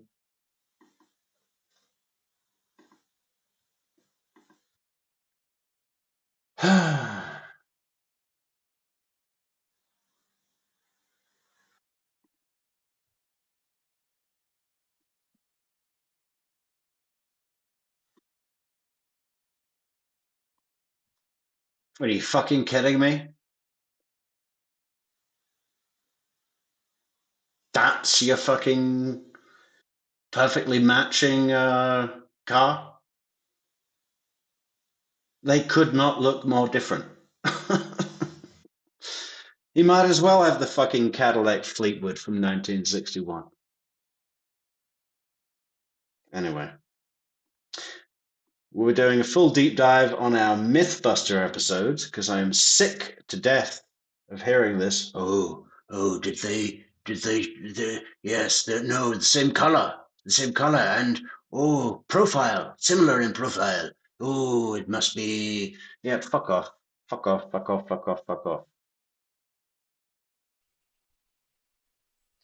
All right. Does Luis Rivera's name appear anywhere on that comfort rental agreement? It does not. Is there any phone evidence or records that show how this rental car was picked up? There is. Okay, and what's that? Well, we looked at where the comfort rental car was. It was located by the Miami airport. We looked at Miss Magbanua's records for the time of the rental. The rental was due back at 8:50, indicates the vehicle was rented at 8:50 in the evening. So we looked at record. Your Honor, move to strike personal knowledge as to what the rental contract means. That's overruled. He can interpret that based on his training and experience. You may go ahead. So we looked at records for either Mr. Rivera or Ms. Magbanua at the time of that rental. And what we did see was that Ms. Magbanua's records had events and cell site usage that was consistent with traveling towards the area of Comfort Rental Car on the evening of June 2nd. Okay. Looking at the map here, Magbanua cell site locations down on the bottom left corner, that's in red. And so do the red dots and times show her locations?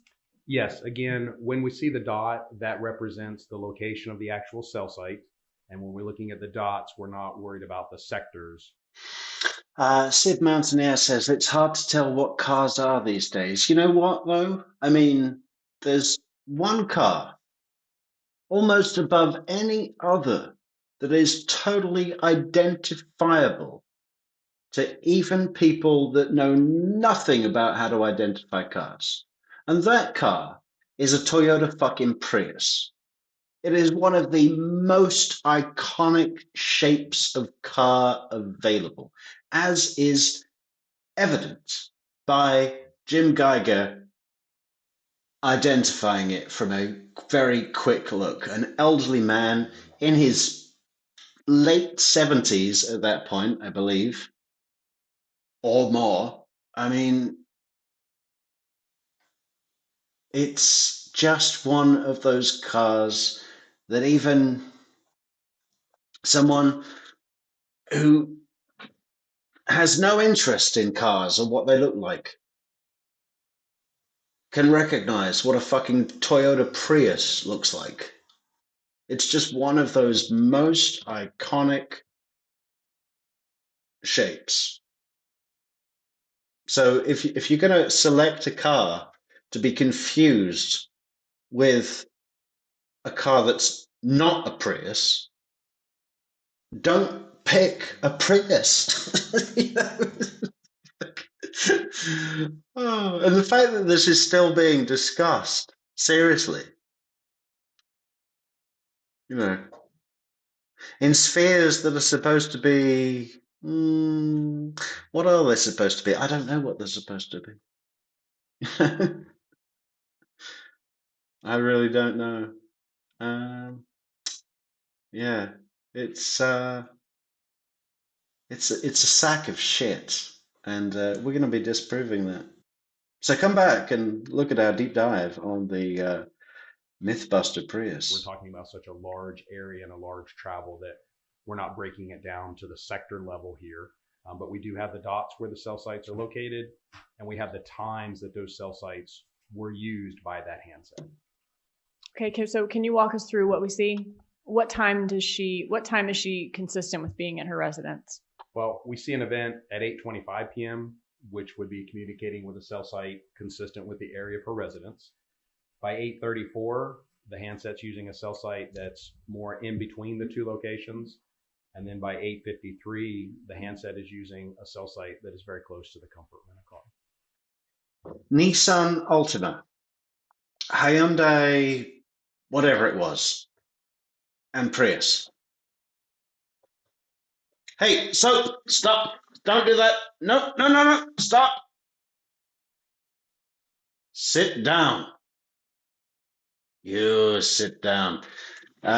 Yeah, go, all of you, go and rent a car tomorrow. I'm betting that going in blind, you're either going to get a Hyundai, a fucking Nissan Altima, a Kia, right? That'd be another one, right? You could bet if there'd be a fourth car that they'd rented, oh, the Kia looks kind of like Jeff's car. Maybe this was a plan. Oh, maybe this was a plan. And it was a light metallic color, like any fucking hire car you can have. Fuck off. Why are you looking for things in places where they don't exist? Isn't there enough to this story? It was a Nissan. It was a Hyundai. It was a Kia. It was a Toyota. Ooh, fuck off. Okay. And so at 8:53, she's using the tower that services the Comfort rental car just 3 minutes after this car rental contract is being written for Sigfredo Garcia. Objection, Your Honor, as the personal knowledge of when the contract was written. We've already heard from Mr. Nunez testify as to the approximation of that. Overruled. Yes. Okay. What do you have next? So then, again, in addition to just the cell site, we can look at the particular sector that is being utilized. And here we see the sector that's being utilized by her handset is the sector that will be consistent with servicing the Comfort rent-a-car. Okay.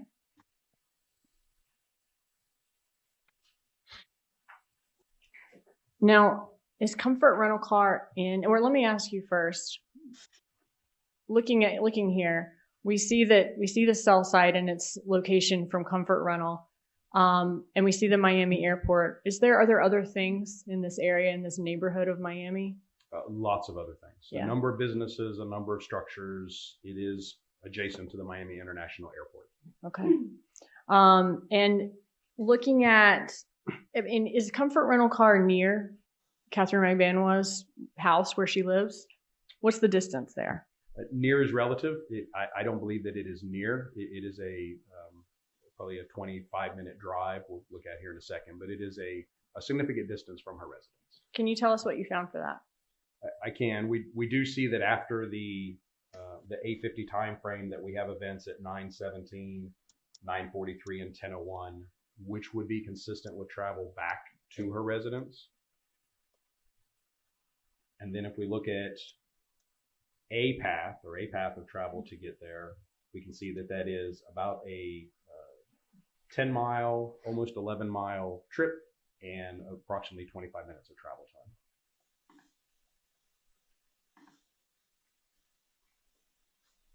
Did you look at did you look at Catherine Magbanua's records to see who the defendant was talking to during that time as she drove out to the rental car company and back? I did. Again, we're kind of looking at the period between 8:25 and maybe 10:01 for events that bracket this travel. 8:25 or thereafter, she would have left the house, would have been home by 10:01. We see again the events in her records for that time frame, and these are her communications.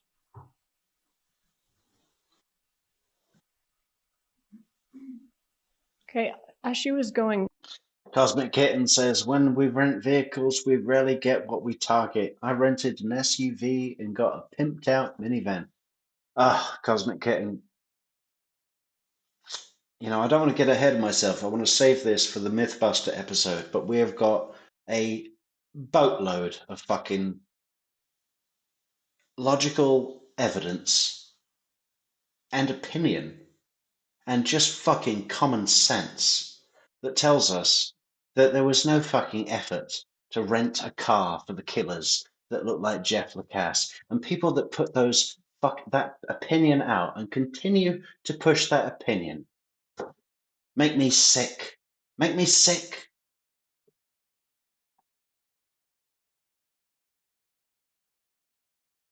And I get it. This case has so many little games here and little games there that people want to create games and invent games. And yeah, when I first heard the theory, I was like, oh, that was really clever. Yeah, but when you really look at the details, when you really look at the evidence that you would expect to see had that effort been made, it is not there. All of it is not there. Not one piece. Not one piece of what you would expect to see is there. Right? You going to be that fucking lucky about it? No. No one's that lucky. It's bullshit. It didn't happen. From her home to Comfort rental car, who did she speak to during that time? Well, there's one number identified as coming back to Geico Insurance, and then there are a number of numbers we can see here. I'll highlight the 9772, 9868, and again the 9772 in that up to about that 8:50 time frame. So I'm looking at the top on the way to the car rental, to Comfort Car Rental. At 8:25, she has an 8-minute 47 outgoing phone call to Geico Insurance. Hold on. Objection, Your Honor. This witness not testifies with a handset. It's not with Ms. Magbanua. Overruled. You can answer. Yes, there is an outgoing 8-minute and 47-second call to Geico. Okay. And Geico, they sell car insurance? They do. All right. After that 8-minute 47-second phone call, are there any events until an 8:49 text message? No. Okay. And then are there any events after that text message before the 8:53 phone call? No. Okay. So Yeah, Acapella says, I've heard that it was losing gasoline pretty quickly and that you cannot use the electric motor if there's no fuel in the tank. Someone would have to confirm that, though. Yeah, well, that's fully what I believe, that it's not a case of the electric motor running completely independently and in place of the combustion engine. Even if you turn it, with the Prius, I remember seeing this in taxis where you could set it. You could say, okay, I want to go all electric or all gasoline for different situations. And it's not completely independent. To run, if you turn it all the way to, I'm going to run on electric, it's still dependent on the fucking combustion engine for function. I mean, exactly at 8:50, we don't have an event exactly at that time. That's correct. But we do have an event at 8:53, and that's a voice call. That is correct. Okay. And were you able to see who she might have been talking to or who she was communicating with from the time she left Comfort Rental on the way back to her residence? Well, we do see that there at 8:57, there is an incoming 1-minute and 49-second call from Charlie Adelson, some text messages, and then a 25-minute phone call that began at 9:17, again with Mr. Charlie Adelson. So at 8:57, when she is consistent with using the cell tower that services Comfort Rental, she's speaking with Charlie Adelson? There is an incoming call from Mr. Adelson's number, yes. Okay. And when she's on her way back from Comfort Rental car to her residence, at that point, there's communication with Charlie Adelson during that route. That's correct. Okay. And I'm looking at the 9:17 call. That's a 25-minute call with Charlie Adelson from Comfort Rental all the way back to her residence? That's correct. We saw on the map before that she arrived back at her residence at 10:01 p.m. Who does she make an outgoing voice call to at that point? Well, let me say, again, we can only make a determination about locations when we have an event. So we had an event at 10:01 that was consistent with her residence. So sometime at or prior to 10:01, she arrived back at the area around her apartment. I can't say that she got there exactly at 10:01, but at that 10:01 event is an outgoing voice call to Mr. Garcia. Okay. And that's when she's back at her residence after from traveling over from the car rental area. She's back to the area around her residence, yes. Thank you. Obviously, the suspects in this case, some of them have close relationships. Catherine Magbanua was dating Charlie Adelson in July of 2014. So you would expect people in a dating relationship to have communication together, right? I would, yes. And if if Sigfredo Garcia and Catherine Magbanua share children together, we'd expect them to be talking too in the summer of 2014. Okay, brief Google search here. What happens if you drive a Prius without gas? The Toyota Prius is one of the most popular models of hybrid cars. If you're the owner of a Prius, you might be able to get away with driving a few miles after the gas tank runs dry. The same is true of the Lexus HS250 hybrid. However, there's a catch. If the main battery gets too drained, you won't be able to restart the car after you add gas. You need to get the car serviced, blah, blah, blah, blah. Another opinion is frequently asked questions. Do I need gas in the tank? You should never drive Prius Prime without gasoline in the tank. While you may drive on electric alone, the vehicle always requires gasoline to operate properly. You need gas in the tank. Right? I would, yes. You'd also expect Charlie Adelson to talk to his mom and his sister and his dad, his family members. Yes, I would. All right. When you're looking at these cell phone records, though, were you looking at these certain dates because they were found to be significant dates in the investigation, as far as the day the car was rented, the day the murder occurred, the day money was exchanged, things of that nature?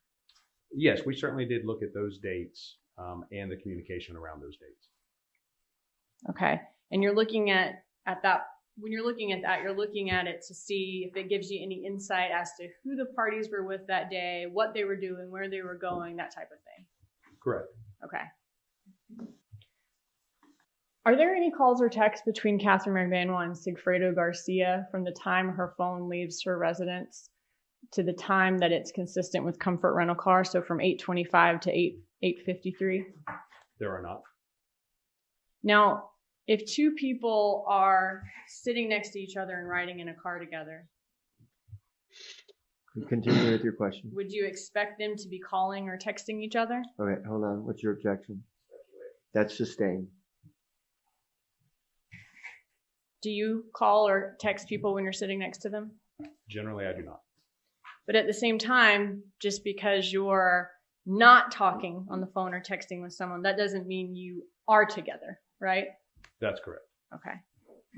You could just not be with the person and also not be communicating with them. That's correct. Okay. You see, this is why this testimony is little bit dry. It's like, if you call someone on the phone, that doesn't necessarily mean that you're standing next to them. It's like, oh my God, what are we going over this for? This is what I mean. They really should have just laid out the key points and then backed it up with the technicalities of his findings. I mean, how can you ask questions like this and expect to keep the jury engaged? It's beyond me. Okay. But we have no communication here with Sigfredo Garcia as Catherine Magbanua's handset leaves her residence, travels to Comfort Rental Car to that cell site consistent with that. And then it's at the same time as that car is being rented from Comfort Rental that Sigfredo Garcia signed and was rented at 8:50 p.m. That's Right. what we have? Yes. Could that be consistent with her driving Garcia to Comfort? Oh, is Tanika the same time as us tonight, Michelle? I didn't even know that. I didn't even look at YouTube. Usually I try to be polite about that and not, interrupt. Yeah, well,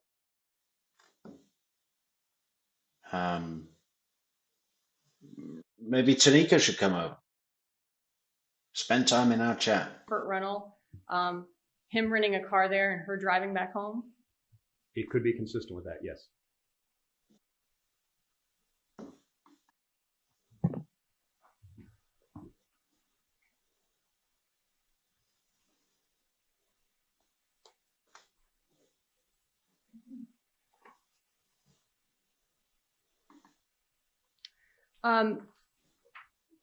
Can you go to your next map? Do you have another map of the... Oh yeah, can go back one more time, sorry. Thank you. All right, so we saw before the map of where Comfort Rental is located in Miami. And, it's next to an airport. There's lots of other businesses. There's a neighborhood. Obviously, she could be at another place very close by to Comfort that's also servicing that cell tower if we didn't have any other evidence. She could be at another location, yes. Okay. But do you, when you're looking at cell phone locations and trying to determine where they are, look at the cell phone communications, the tower that the phone is communicating with, and also any other evidence that you have to determine that location? We do, yes. Okay. And in this case, not only do we have her not communicating with Garcia on the way out there, but we have the rental agreement with him being in the same place in Miami at the same time, renting a car and her going back home. We have the rental agreement with his signature, and we have her approximate cell site location together, yes. Okay.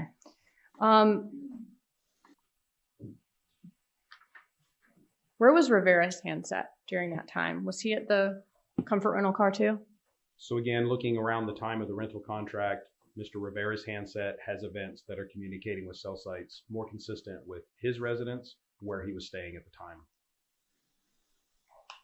Okay, and his residence, is that a residence on 135th Street you're referring to? Yes, it is. Okay.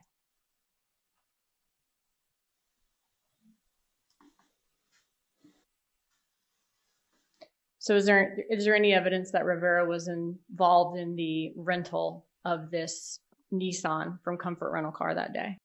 To be honest with you, Michelle, your services could be in demand. There might be a bidding war starting for who can claim you as a moderator. You never know. What I can say is that his handset has events that are not consistent with Comfort Rental car around the time of the rental. You could soon become our chief of shampoo.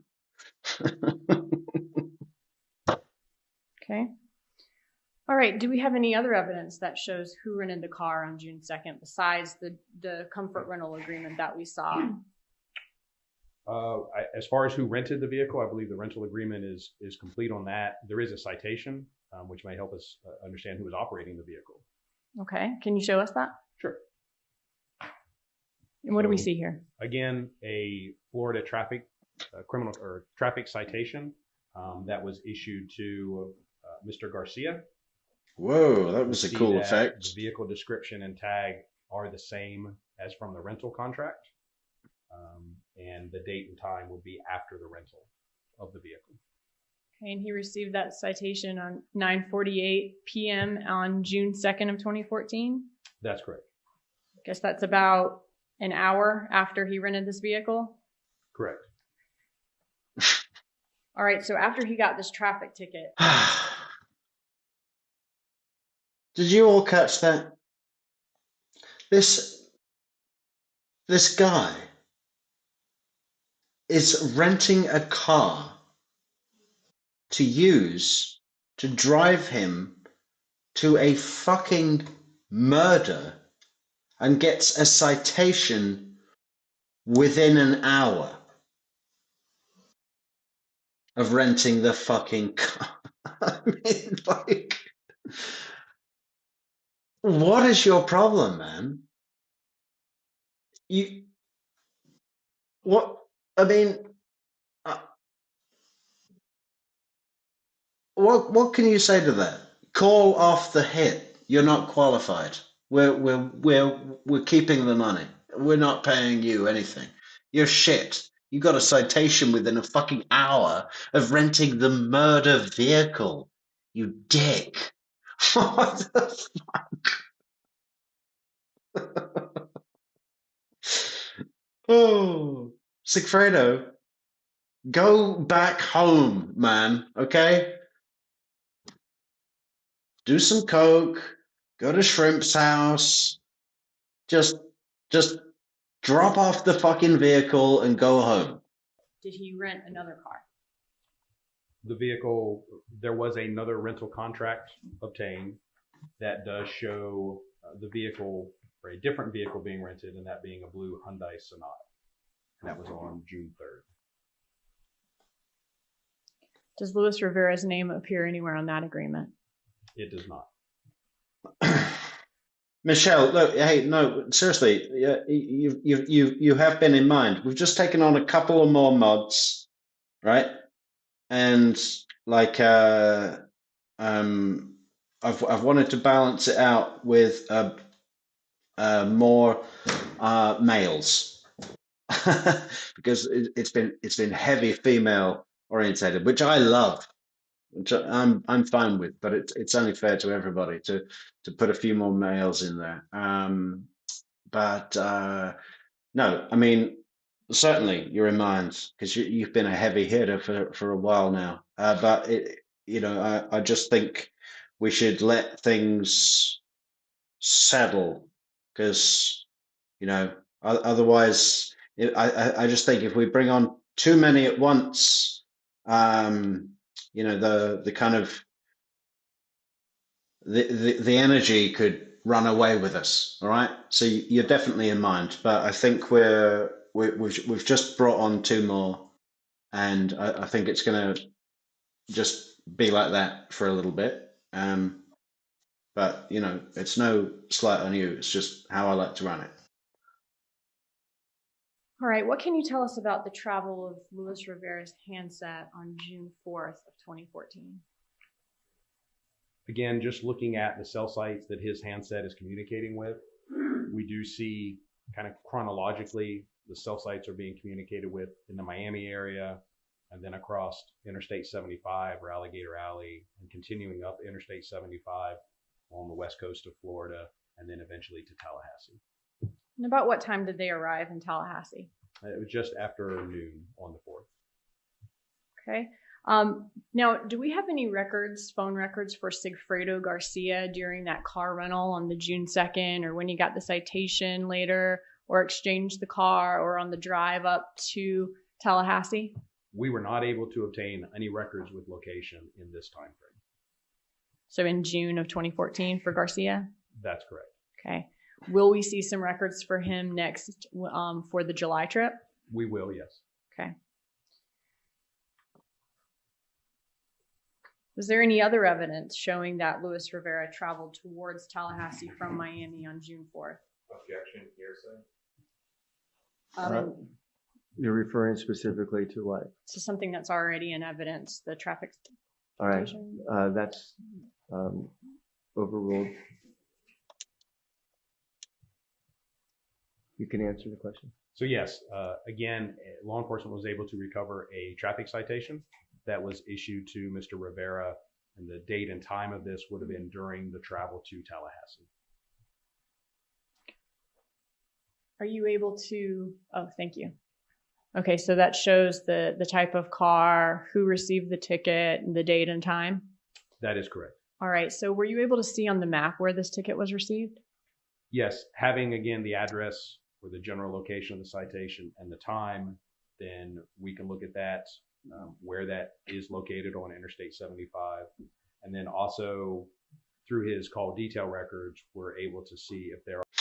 Yeah, right, Sid. I mean, it's a lot to expect the jury to take in from this witness, and such an important witness. So many facts, and I just don't know why they've buried it in this very long presentation. I mean, I see why they're doing that to back it up with like, this is a really solid investigation and we've got all this data and we know what we're talking about. Through that exercise of demonstrating how valid the findings are, the key points are lost to the jury. You can't expect them to listen to this for fucking 4, 5, 6 hours. With all the visual aids and everything, I mean, it's not enough. They need just, the cliff notes and then back it up and then remind them of what the notes were. Our events around the time of the citation, and then look at the cell sites that handset is communicating with. And what we see is that his the cell site usage of the handset is consistent with the time and the location of the traffic citation. All right, moving forward to June 5th of 2014. Was Rivera's phone ever consistent with being near Dan Markel's Trescott Drive residence on that day? Yes, we do see events not long after arrival or in the 12:33 to 3:25 time frame where Mr. Rivera's handset is communicating with a cell site and a sector that will be consistent with the area of Mr. Markel's residence. Is there any other evidence showing showing the location of that rental car near Markel's home? Yes, the rental car was equipped with a GPS tracker or an asset recovery device in case someone forgets to return it. And we do have the location information from that vehicle. And what we see is there was a location at 3:17 p.m., which is within the time frame of Mr. Rivera's records in this area. And it shows that the rental vehicle is consistent with that same cell site and same general area of Mr. Markel's residence. So during the same time period that Luis Rivera's phone is communicating with that cell site consistent with Dan Markel's house in Benton Hills, the rental car that Sigfredo Garcia rented, that GPS is pinging in that same location next to Benton Hills. That's correct. Okay. What park? Yeah, thank you. So what park is that the GPS showed that the rental car was at? I believe that is Winthrop Park. It is there at, again, Benton and Thomasville. Winter Park. Does every town in Florida have Winter Park? I mean, that's where Sarah Boone. Of course, she's all the way down near Orlando, but that was Winter Park. Area. Okay. Are you familiar with Rivera's statement that he and Garcia spent time with a drug dealer here in Tallahassee? I am, yes. Objection, hearsay, move to strike. Overruled. He's with law enforcement. When reviewing Rivera's records, did you see a Tallahassee number that Rivera was communicating with while they were here in Tallahassee? There was a local phone number that was communicated with by either Rivera or Garcia during one of the trips. And was law enforcement able to track down the person that was using that phone number at that time? They were, yes. Okay. After this GPS ping of the rental car rented by Garcia, at the same time Rivera's phone puts him near Markel's house, where does Rivera's phone travel at that point? From that time on, you can see our 3:25 time frame there in Tallahassee. The handset and the cell site usage will be consistent with returning to the Miami area.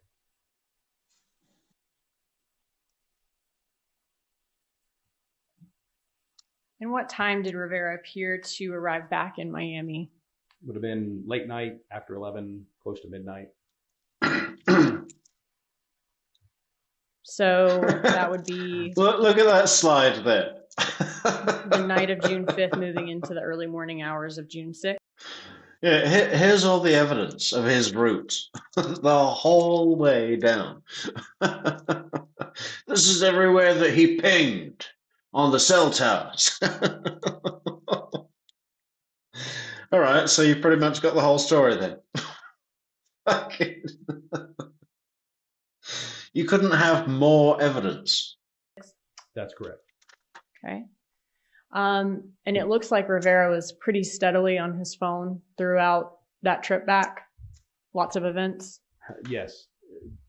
It's Tonka. It's Tonka's 2 cents. How you doing, Tonka? There were a number of events in the records for us to be able to plot as to exactly what those are. They're not represented here, but again, it could be a text message, a voice call. It could be incoming, it could be not answered, but it was something that created a location record for us.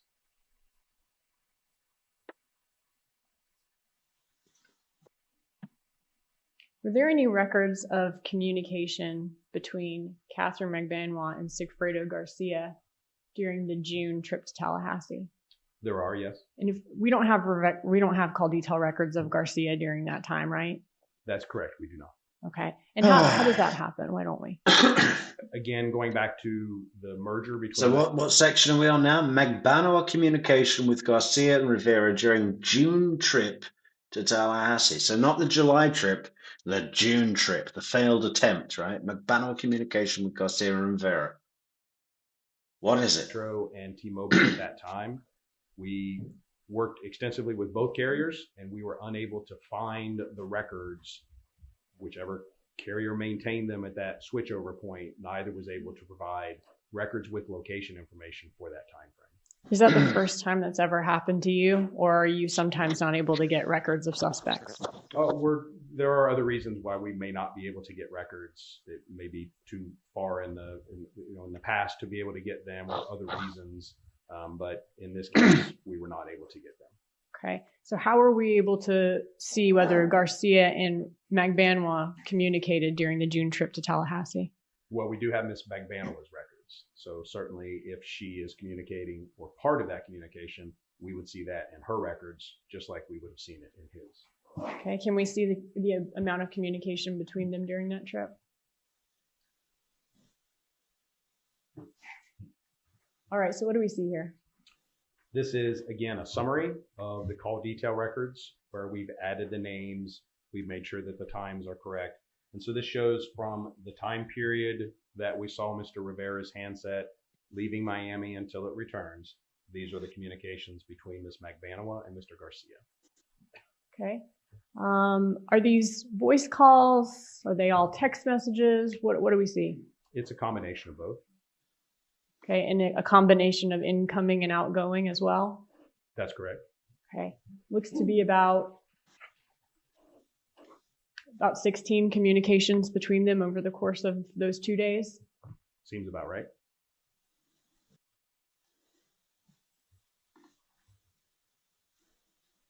You're right. We talked about how we can't go back retroactively and listen to what's going on in these phone calls. Are we able to see the text messages? In this situation, we are not. So the text messages here are from the Sprint historical call detail records. Those do not contain content. We cannot see what text message was sent or received. I'm not aware of any other location where that information may have been saved. If we had the handsets for the time and we were able to do a forensic extraction, you may be able to see them. They were backed up somewhere else or some other service, but to my knowledge, there's no recording or preservation of the actual text message content in this time frame. Okay, so we can see that a voice call or a text occurred, but we don't know the content of it. That's correct. All right, were there any records of? Yeah, we can see where it says text and voice on the call type column, lady. So tempting to skip this. I mean, it's just like, no slight on Sarah Dugan. I love what she did with Katie Magbanua, cross-examine, hardcore. You know, that's coming up, guys, when we get to the defense witness. But, you know, I just think she could have made this so much more palatable, digestible. She could have run the whole thing in 35 minutes. Communication between Catherine Magbanua to any number associated to Luis Rivera on June 5th of 2014. There was. Okay, tell me about that. So what we see is at 10:59. Objection, Your Honor, motion to eliminate facts not in evidence. Overruled. Your Honor, we can come sidebar. A sidebar. Let's skip. Skip. We're skipping. Oh, look at Georgia. Look at Georgia. The blue. In the blue. All in blue.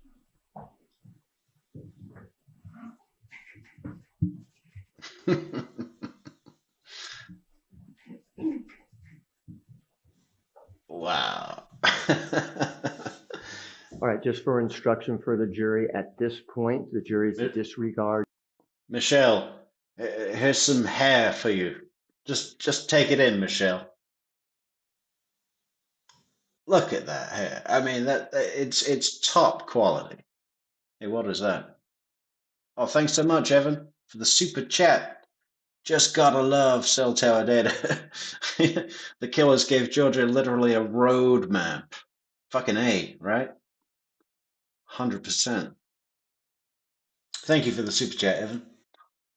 Any evidence or testimony that this number that is here in bold is Luis Rivera's number. They're to disregard that at this point. All right? Thank you. And let me ask you, Sergeant Corbett, would the contacts of Catherine Magbanua's phone be on the call detail records? She can ask that question. I'm sorry. You can go ahead. The contacts from her iCloud would not be in her call detail records. Okay. We would need the contact list for that. So again, the records that come to us from the carrier are just phone numbers, no names attached. For us to know the contact or name that goes with a number, we could have a contact list from a handset. So again, if we had Ms. Magbanua's handset and we downloaded it forensically, she may have a contact list. If she had an iCloud account and that information was backed up to the iCloud account, then we may see contacts in that account. But we would need something other than the actual call detail records from the carrier to link a name to a number. Okay. Now we heard that Luis Rivera phone records showed that he got back to Miami around midnight on June 5th, moving into June 6th. Now, where in Miami did the GPS show that the rental car rented by Sigfredo Garcia was on the morning of June 6th, 2014, after it arrived back in Miami? So the GPS information provided from the rental vehicle showed it close to the area of Ms. Magbanua's residence. And do you have constant GPS in this case, or just one GPS ping per every few hours? In this case, it was just every so many hours. It would periodically provide a location update, but it was not continuous. Okay. And thank you, Victoria Girl. You must be waiting in the wings. But there you are with a super chat. Thank you so much. To a fantastic Friday night.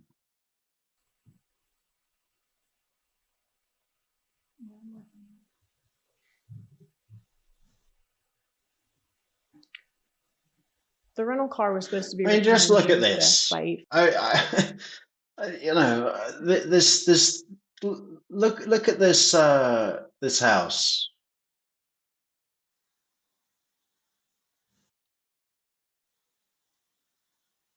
I just can't imagine anything more artificial than what I'm seeing here as a place to live. I mean, you know, it has a right angle, for fuck's sake. It's just a load of concrete poured into some fish environment, you know. I mean, Miami. 50 p.m., right? I believe so, yes. So by June 6th at 8:48 a.m., we're already well past that time? Correct. Okay. And Miss Magbanua's residence is just across the street here from where that car is parked? Hey, we got Remary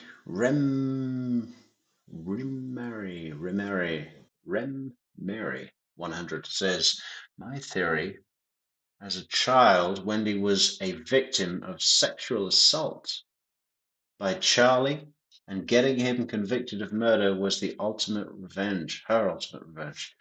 Donna, too, for having not protected her. Thoughts? Yeah, I've toyed with that theory for a while. And Harvey as well. You know, Jeff Lacasse alludes to that in his interview. Says, you know, he's spoken with colleagues and they say there's something weird about that family. Is there incest? Is there something like that? And you know, it is something that I have seriously considered. My opinion is no, that Harvey wasn't fucking his children and that Charlie Adelson didn't fuck his sister. But I certainly agree with the element of your point that calls for Wendy's ultimate revenge upon Charlie and Donna, especially, but not for sexual assaults, just for meddling. I mean, severely meddling in her life, treating her as a puppet, and classifying her as the weakling of the pack that needs to be meddled with for her own good. That must be incredibly frustrating burden to have placed upon you. And yeah, so thank you for sharing the opinion, Remarry, Rem Mary. And it's something that I have examined. I don't see the evidence that I would expect to see to support the notion.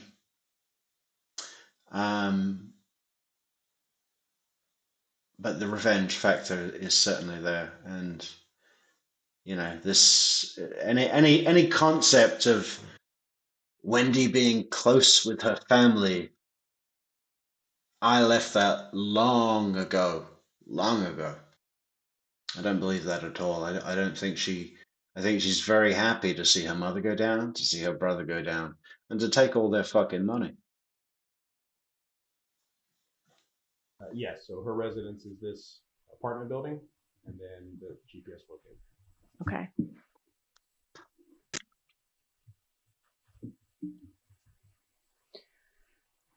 What can you tell us about the defendant, Catherine Magbanua's locations that afternoon of June 6th, after the car is in this location that morning?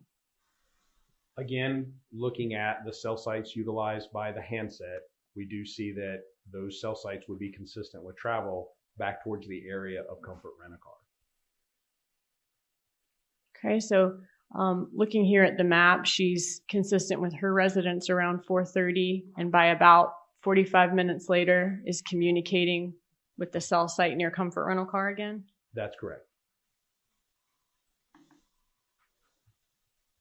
And can you go to the next slide? Do we have some exact times on that? Okay, thank you. So what does this show? Again, just looking more specifically beyond. Yeah, golf for girls. Should we just play some Leonard Skinner? I think that'd be more interesting, right? We'll get copyrighted, but do I give a fuck? On the one hand, we'll be copyrighted. On the other hand, we'll have great rock and roll. Let's do a live Leonard Skinner performance. Fuck it.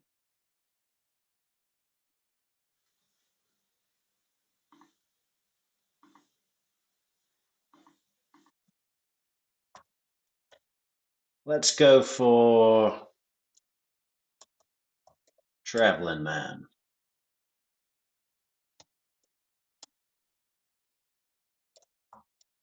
Fuck all that mainstream shit.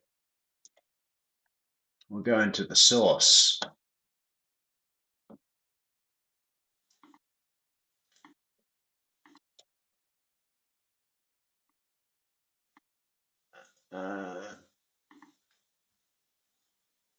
So how do we do that? We go right here, and then we go to. We're gonna lose like half our fucking viewers now. They're like, "What is this?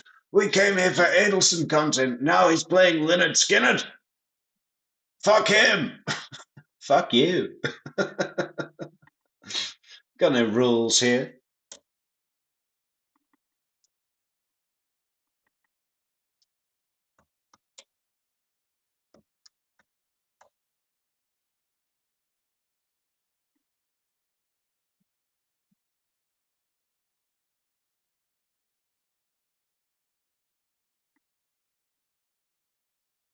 Hang on, gotta check the. I'm not even playing. Oh shit. Hang on. Control audio.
That's what I am.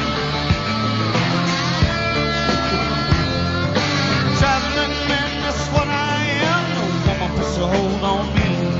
You see me once or maybe twice. That's all you see of me.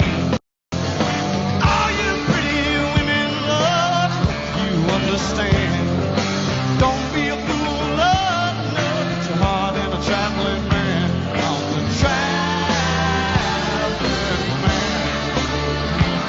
Yeah, Allman Brothers. Midnight Rider. that's what I am.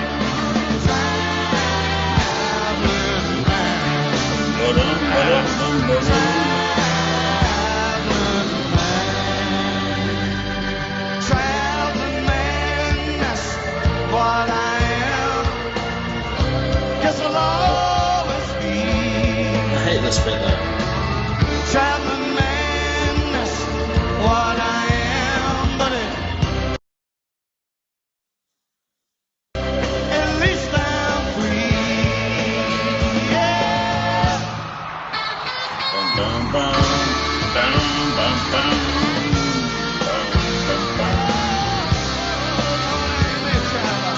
Grish Kapoor, welcome back, Grish.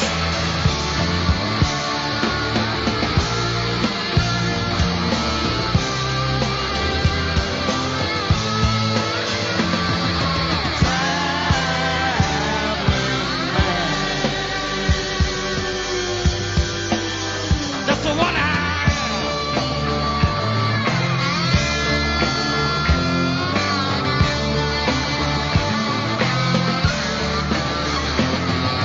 traveling man, that's what I am.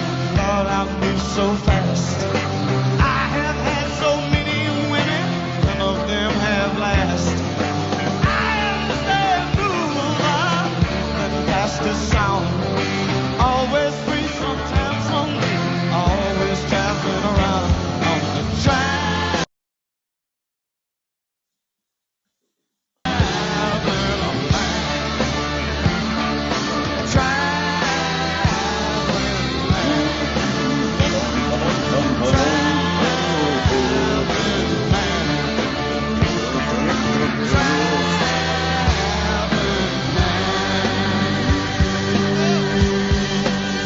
That's what I am.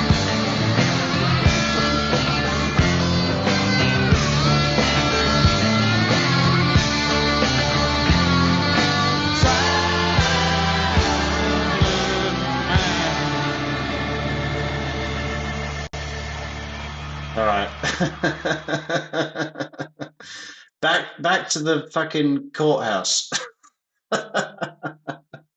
On just where the cell sites are located. And where the cell sites were located of the app. No, the sector of the. For events we have at 5:15 and 5:20. Again, we see that the handset is using the sector that would be consistent with servicing Comfort Rent-A-Car. Oh, suddenly it doesn't seem so interesting, does it? Should we just go and watch Woodstock? The full thing. You know, we'll start off with Richie Havens and we'll move on to Jefferson Airplane.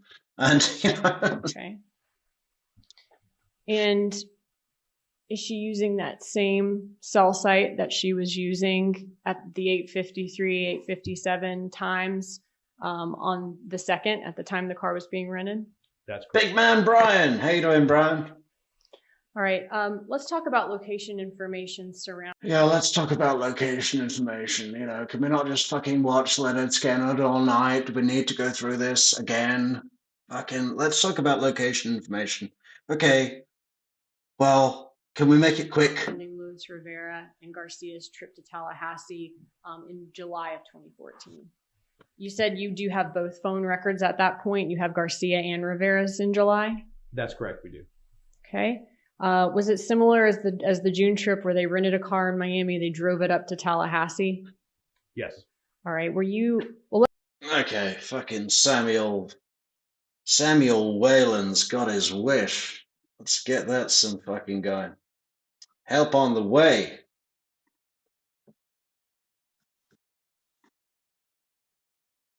Maybe we're going to start a new show where I just play all my old favorite songs.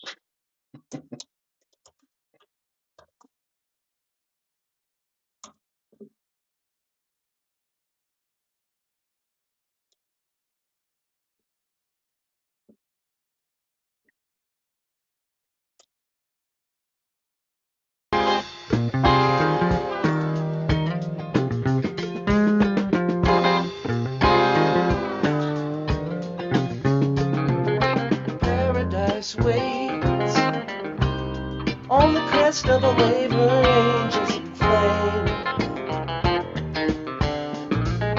She has no pain. Like a child, she is pure, she is not to blame. let's talk about actually the night Boys were flying, on July 14th. wings spread bright, spring from night into the sun. And what communications were there between the defendant and Secretary Garcia that night? And also between the defendant and Charlie Adelson? Tell me the cause. I can breathe, let me go. Tell me love is not lost. Sailing. Do we have any information about Charlie Adelson's Without plan love, of locations that he ain't sand in his game. show that to us? I will pay day by day. Anyway, lock, bolt, and key. Crippled but free. I was blind all the time. I was learning to see.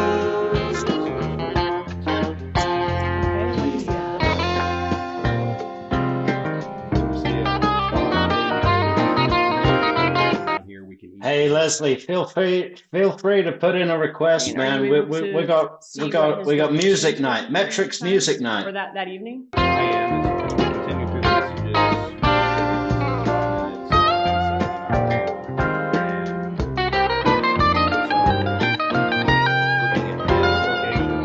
You see that those first. Have we gone too fucking renegade? We're gonna lose people in chat, aren't we? There's gonna be a division. There's gonna be a division. Fucking we don't want to listen to the Grateful Dead, Metrix. Come on, okay, all right. Maybe we should bring it back to serious business. Sorry. There's only so much I can listen to Sergeant Corbett. Like, you know, I love him. I really love him. He's great. But fuck me, Sarah Dugan's making it last too long, man. Right, let's bring it back. We'll bring it back. Leslie, Give us a suggestion. Right. What would Leslie like? What's a great Tennessee band? Well, there's just so many that I don't know. Area of his residence. And then the next event that we have with location is 27 minutes Wilco, later. wicked. Oh, yeah. Hang on, am I thinking of the same thing? Is Wilco the one that did that thing about Madison Square Garden? Let me see if I can find that. That's a great song. Which would again be consistent with the area of Miss Magbanua's residence. And does he stay the night there, or does he go home after that? I believe he goes home after that. Now, after Charlie Adelson leaves her home that night, does her handset communicate with Sigfredo Garcia? It does, yes. And where is Catherine Magbanua during her communication with Sigfredo Garcia that night? She would be consistent with the area of her residence. That communication with Garcia would have been between 12:48 a.m. and 1:56 a.m.? Yes, if you're referring to these communications here. Okay. Which begin, as you said, 12:48, and they run through 1:56 a.m. All right, so moving on to the next day, July 15th, 2014. The day that the Prius... Brian Faircloth says that he was removed from a Dead concert for being too wasted. I thought you only got removed from a Dead concert for not being wasted enough. Okay, no. This was rented. What company does Sigfredo Garcia call the morning of July 15th? What we see is after those events that we just talked about in the early morning hours with Miss Magbanua, there are a number of events, calls, or texts, and the first rental car that we see is the Comfort Rent-A-Car, which is an outgoing call at 9:09 a.m. So he calls Comfort Rental at 9:09 a.m.? That's correct. And that's the same company that he used for the June rental car? That's correct. Are there any calls between Garcia and Rivera that morning before he calls Comfort Rental Car at 9 a.m. or 9:09 a.m.? There are not. As the day goes on, after Sigfredo Garcia calls Comfort Rental, are there a number of other communications between Rivera and Garcia and the defendant throughout the day? There are, yes. Which rental company does Sigfredo Garcia call at 4:28 p.m.? He calls Hybrid Rental, also known as Save Gas. Okay. And after that call, is there more communication between Garcia and Rivera? There is, yes. All right. After that communication, what do we see? Well, we were able to recover another rental contract for the Hybrid/Save Gas. Okay. And this time is the person that Garcia was just communicating with frequently that afternoon, Rivera. Is he the one that rents this car? That's correct. Looking at the top, we see brother and a phone number. That phone number, 786-372-5986, is that the number for the call detail records for Sigfredo Garcia and also the one that he put on the June rental contract with Comfort Rental Car? It is, yes. All right, and that gives us the make and model of the car, looking at Toyota Prius green and the date and time of the rental? That's correct. Okay. So that was rented at 6:15 p.m.? Correct. On July 15th? Okay, did you analyze Luis Rivera and Garcia's phone records in relation to the rental car company? Yes, again, looking at their events around the time of the rental contract, we see that both of their handsets are communicating with cell sites consistent with that general area.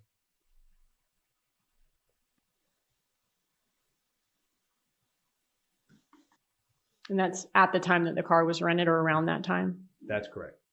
All right, so after this car was rented, is there communication then between Garcia and Catherine Magbanua over the next 3-hour period?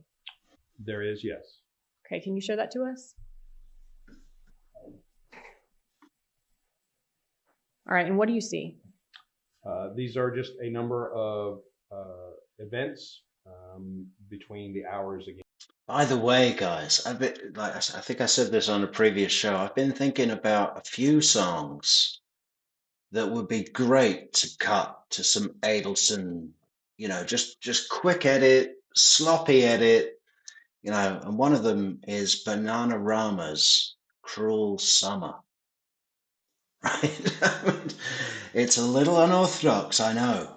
I'm not going to play it right now because I don't think any of us need to listen to it without a nice sloppy Adelson cut. But I think it'll be great. It was a cruel summer when Dan was shot, right? It's a cruel summer for Donna now as she moves into June to trial. There's lots of lines in it, like leaving me here on my own, something, where I just see a nice cut with Harvey sitting there, and it's going to be great. Yeah. Tune in next time to see our cuts. And here of 6:37 until about 9:30 p.m. on the evening of the 15th. And these are events between Ms. Magbanua and Mr. Garcia. So this would have been after the car was rented, going through 3 hours. Those are all the events between them. And then what happens does the communication between them end abruptly at some point? It does. This, as we can see, there are a number of events through this time period, and that ends at 9:30. That is the last event for a number of hours. What are Every time I come back to the testimony, I just want to put on another piece of music to I know that we're losing viewers. That's okay.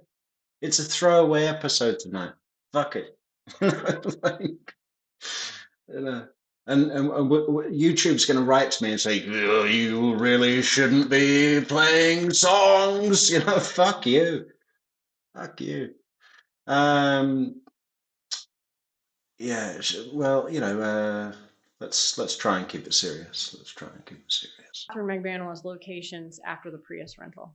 Thank you, Vicky. So her Vicky locations, the cell sites and sectors her handset is using that evening would be consistent with servicing the area of her residence.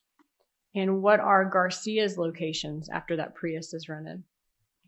So initially, and this is prior to that 9:30 time frame, we see that his handset is using a number of different cell sites and sectors, and they would primarily be consistent with where he was staying at the time with Ms. Carmona.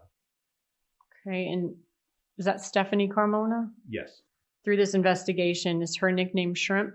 It is, yes. Okay, and that's kind of the other lady in his. So someone said Johnny Cash a minute ago. What Johnny Cash song could we put up against the Adelsons? How about this one? Hang on. Well, it would have been really better if I'd have had it ready. Let's see now. Where do we go? I still need to find out what that Wilco song is. There's something about being in New York and something about Madison Square Garden. Hang on. Johnny Cash. Which Johnny Cash song is most appropriate for the Adelsons? It's this one, obviously.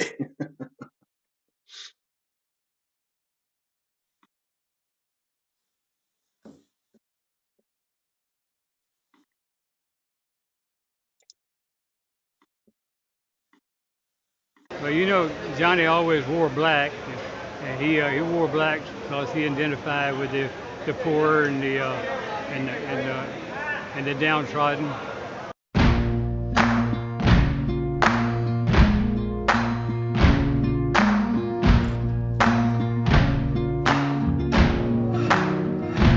You can run on for a long time, run on for a long time, run on for a long time. Sooner or later gotta cut you down, sooner or later gotta cut you down. Go tell that long-tongued liar, go and tell that midnight rider, Tell the rambler, the gambler, the backbiter, tell him that God's gonna cut him down. Tell him that God's gonna cut him down. Well, my goodness gracious, let me tell you the news. My head's been wet with the midnight dew. I've been down on bended knee, talking to the man from Galilee. He spoke to me with a voice so sweet, I thought I heard the shuffle of angels sweet. He called my name and my heart stood still when he said, John, go do my will. Go tell that long-tongued liar, go and tell that midnight rider, tell the rambler, the gambler, the backbiter, tell him that God's gonna cut him down. Tell him that God's gonna cut him down. You can run on for a long time, run on for a long time, run on for a long time. Sooner or later, gotta cut you down. Sooner or later, gotta cut you down. Well, you may throw your rock, hide your hand, working in the dark against your fellow man. But as sure as God made black and white, what's done in the dark will be brought to the light. You can run on for a long time, run on for a long time, run on for a long time. Sooner or later, gotta cut you down. Sooner or later, gotta cut you down. Go tell that long-tongued liar, go and tell that midnight rider, tell the rambler, the gambler, the backbiter, tell him that God's gonna cut you down. Tell him that God's gonna cut you down. Tell him that God's gonna cut you down. Ah, that would have been so good, like lined up against some fucking Wendi Adelson footage, man. You know? Totally, totally. Anyway, back to business, back to courtroom. Yeah. Life besides Catherine Magbanua. As I understand, yes. Okay. Now tell us about what happens with this communication after he leaves Stephanie Carmona's residence. Well, again, we saw the communications back and forth between Ms. Magbanua and Mr. Garcia that ended at 9:30. We can see that Mr. Garcia's event, he has an event here at 9:30, where this cell site and sector being used is more consistent with Magbanua's residence. Grish is loving it, man. And in fact, for the next hour or so, this again, the cell sites and sectors would be consistent with Ms. Magbanua's residence. Okay. So obviously there's other homes near Catherine Magbanua's residence. She's not the only person that lives on that island, right? That's correct. Okay. But looking at their communications, how they're talking, and it ends abruptly once he's consistent with her residence at 9:30. Could that be consistent with them talking and then finally having met up at that point? Could be, yes. All right. Based on the GPS from the Toyota Prius, where was the Prius the night of July 15th of 2014? Again, we have a GPS coordinate from the vehicle, 10:25 p.m. And it shows it, again, consistent with the area of Ms. Magbanua's residence. Okay. And again, in a parking lot, kind of. You know, we have it on authority from Yindra Velasquez Mascaro that Sigfredo was intimately familiar with boosting cars, right? Why the fuck are you renting a car in your own name with GPS tracking to do a murder? You steal a car, you drive it to Orlando, ditch it, steal another car, drive that to Tallahassee, ditch it, steal another car, drive that back to fucking Tampa. You know, I don't know what to tell you, man. You were just totally asking to be caught, you know? Talk about biting off more than you can chew. If you're a low-level fucking street thug that deals a bit of fucking coke and that fucking beats people up and blah, blah, blah, you know, you don't have the stones to fucking pull off a murder, okay? certainly not against maybe against some other um, low level criminal, that the cops aren't going to give a fuck about, But if you're going to go up to Tallahassee and kill a fucking serious, academic lawyer guy in Benton Hills, there's going to be attention on that. You might be able to get away with killing some fucking other street thug because there's not going to be so much demand, for finding out what happened. We all know that when something like that happens in gangland, the cops, they look into it in a different way, in a much less of a way, right? It's chalked up to, hey, gang shit. And of course, I'm not saying that they don't take it seriously, but they take it extra seriously when it's a fucking law professor in a posh neighborhood. That's a checked fact, okay? Right next to her building. That's correct.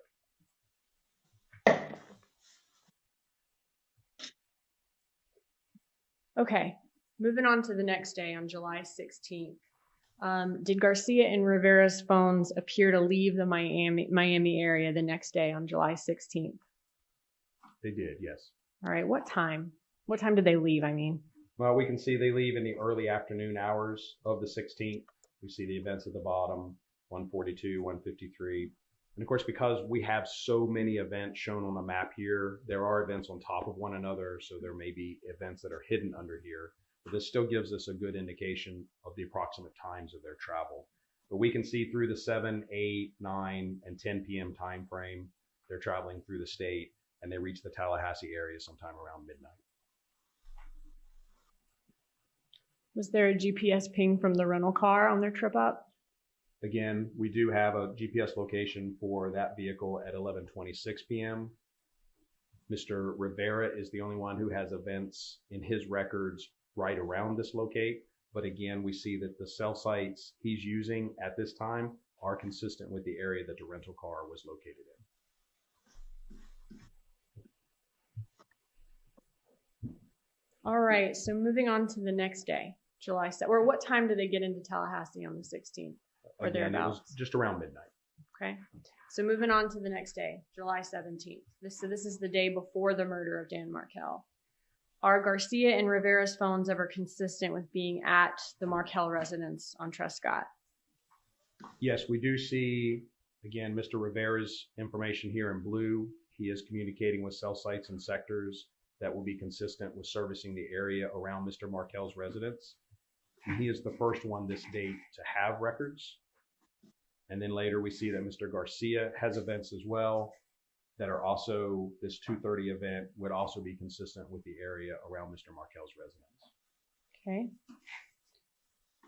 Now, the first one that we saw at 11:47 and 11:58, does Garcia's phone have any events at that time?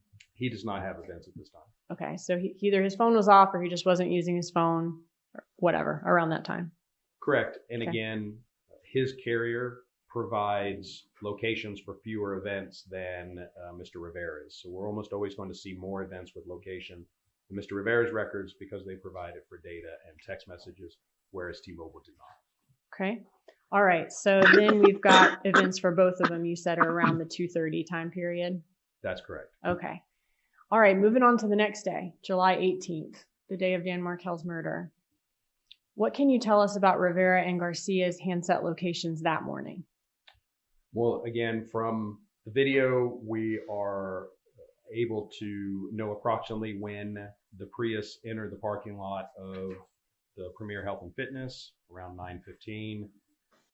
Again, the events that we saw earlier from Mr. Garcia's handset, the 9:36 and the 9:58, as well as events from Mr. Rivera's handset, both of those handsets are communicating with the cell sites and sectors that will be consistent with Premier Health and Fitness after the time that we see the Prius enter the parking lot. Jill Jane, what do you mean by that? Jill Jane says, I believe she is only free because of her sons. Are you of this group that thinks that the prosecution is not arresting her because that her sons are dependent on her? I mean, because I got to tell you that that doesn't happen. You know, the prosecution standards does not make allowances for dependent children, you know, which is evidenced by the same prosecution putting on a trial against Catherine Magbanua and Sigfredo Garcia at the same time, both the parents of two children. You know, that doesn't happen. I mean, what is your opinion, Jill Jane? You say, I believe she is only free because of her sons. In what way? I mean, because I can tell you that it's absolutely not, because the prosecution's like, well, we can't take the mother away from their boys, so we're not going to arrest her. I mean, no, not at all. Yeah, it's definitely not that. I mean, but if you have an opinion that's not that, I'd be happy to listen to it. Do both of those companies use the same tower? They do not use the same tower. They all have their own separate infrastructure. Sometimes they are co-located, meaning they may have antennas on the same physical tower, but oftentimes they are completely separate structures. Now, even though Garcia and Rivera's handsets are using different towers because they're different phone companies, are both their handsets consistent with being together at Premiere the morning of the murder? It is consistent with that, yes. Okay. And what time do they leave Premiere that day? Well, from the surveillance video, we can see that Mr. Markel leaves just after 10:38 and the Prius shortly thereafter. 10:38:57 is this video clip.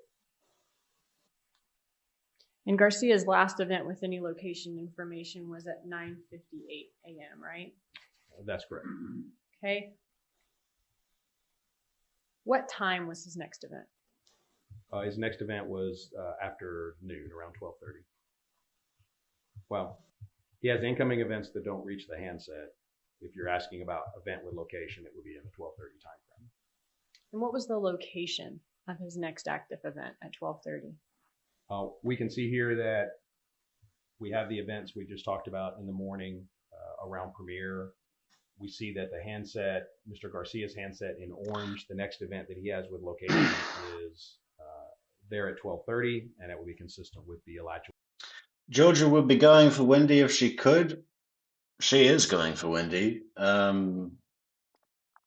mean, if you look at how Georgia's demeanor has evolved over the 3 trials where she has questioned Wendi, how her demeanor has evolved, particularly in the final, the last trial, Charlie's trial.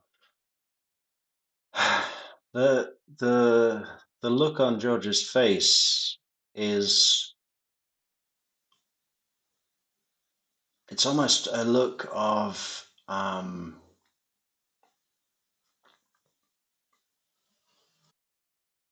I don't know, some kind of examination, like, oh, look, this is one of the last times that I'm going to be speaking to you before you're arrested.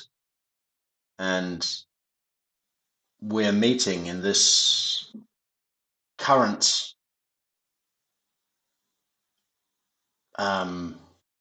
setup where you're still free, but that won't last long, and you're coming to me. You know, it's like George is already like, you know, I think if there's anything that's going to prevent Georgia from prosecuting Wendi, then Georgia will happily run her down in her car. It's personal.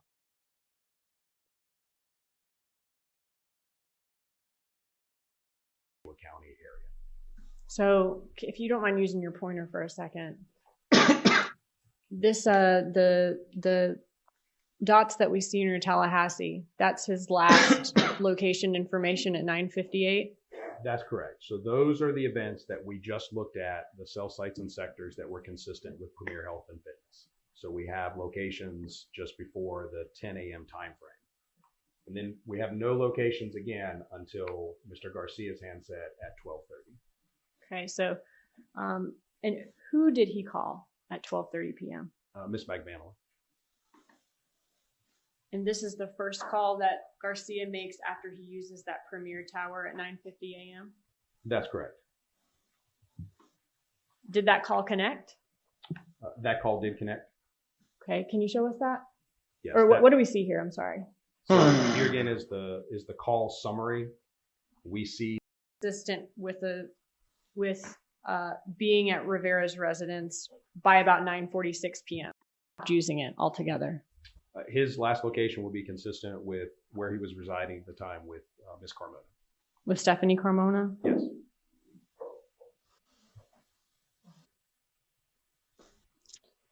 All right. Now, during this, we saw this kind of flurry of calls between all these parties, with everyone trying to get a hold of Garcia.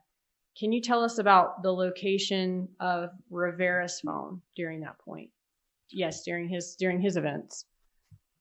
So the initial, and I'll try to clarify which time frame you're speaking of, but for the initial calls between Ms. Magbanua trying to reach Mr. Garcia in that 9:44 up until 10 or just after 10 a.m., Mr. Rivera's location will be consistent with his residence or the area around his residence.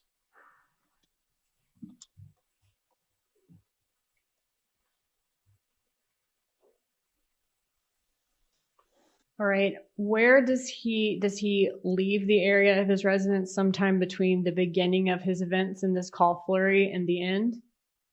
Yes. Mr. Rivera's handset communicates with cell sites that will be consistent with traveling east towards the coast and towards the area of Ms. Carmona's residence. That is just prior to 10:28. Okay. So his handset heads from the area of his residence east over towards Stephanie Carmona's residence, and then what does it do? It returns to the area of his residence. Okay. And during this time, as he's traveling back and forth, is he continuing to... What does it say when Sarah Dugan is boring me? I mean, I love listening to Sarah Dugan, and I don't know if I can do much more. Like, I don't know if we're going to learn much. I think maybe we should just... Like, where is this going? All right, she's almost done.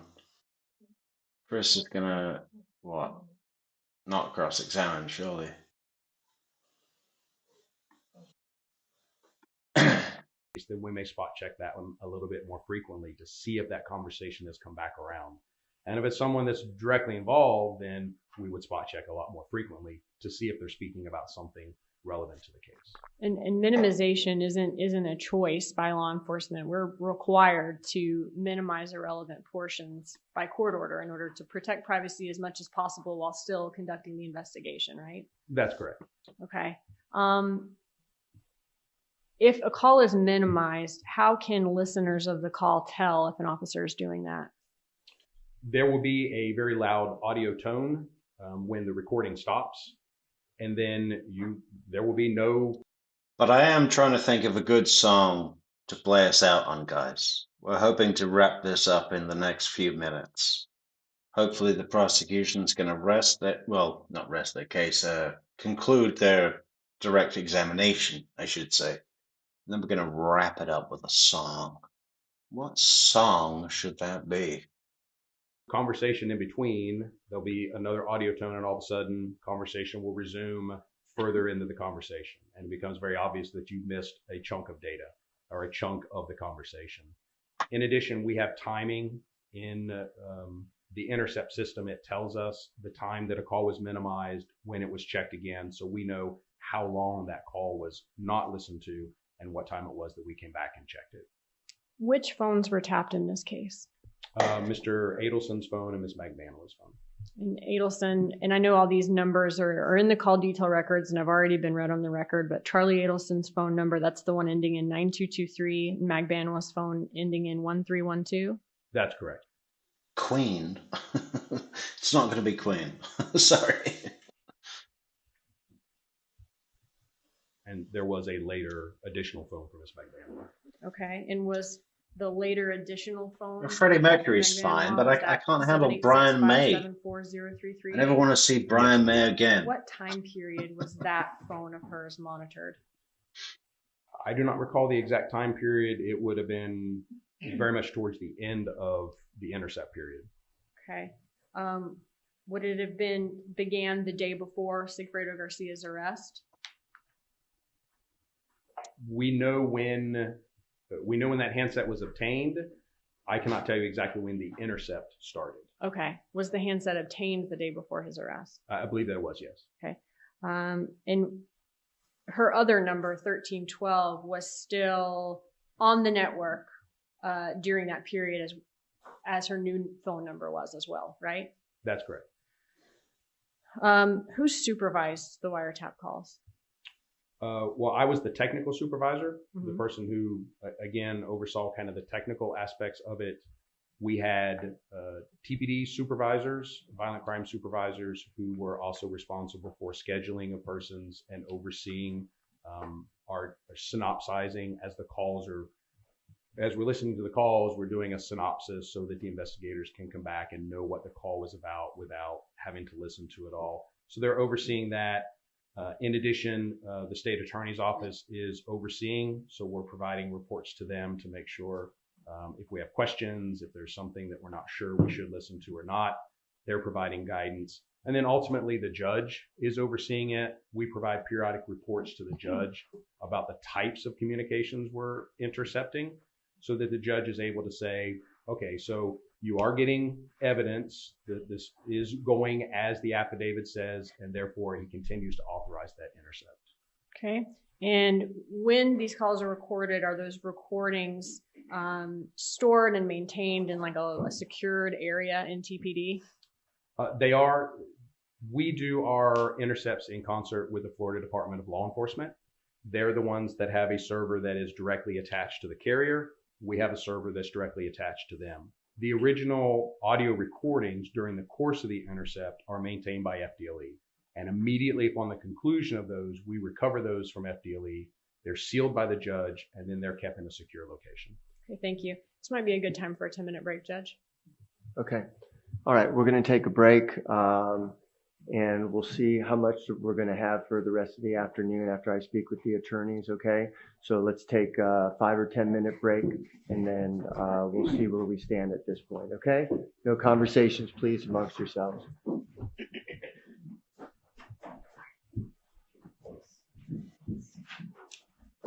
Well, they're going to take a break. Well, we're going to take a break.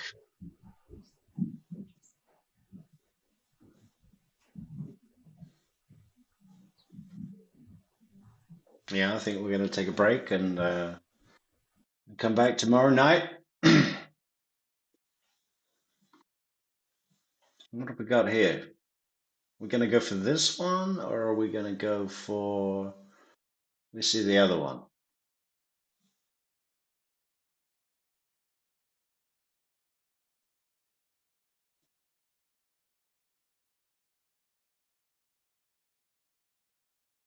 I think we're gonna go for a Aretha, right?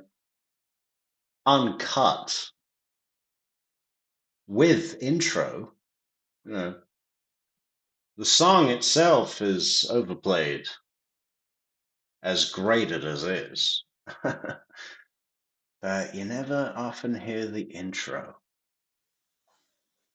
The intro's the best fucking bit. Strong black woman.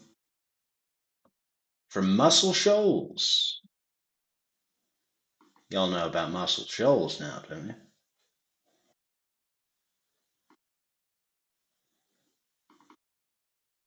Muscle Shoals is where it's at.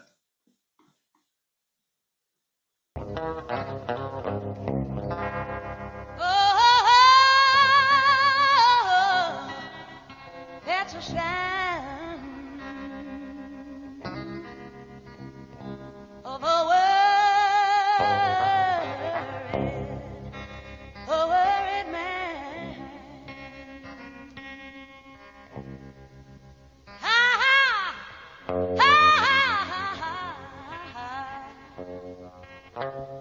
that's the sound of having a good time.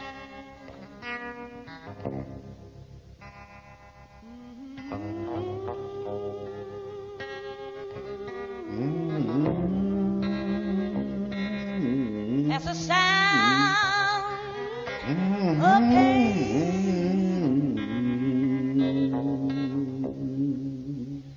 Chain, chain, chain, chain, chain, chain, chain, chain, chain, chain, chain, chain of food. Long the family, see your word and man. Chain of love.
Okay, one more. Now that we're going black, we can't go back, right? More black.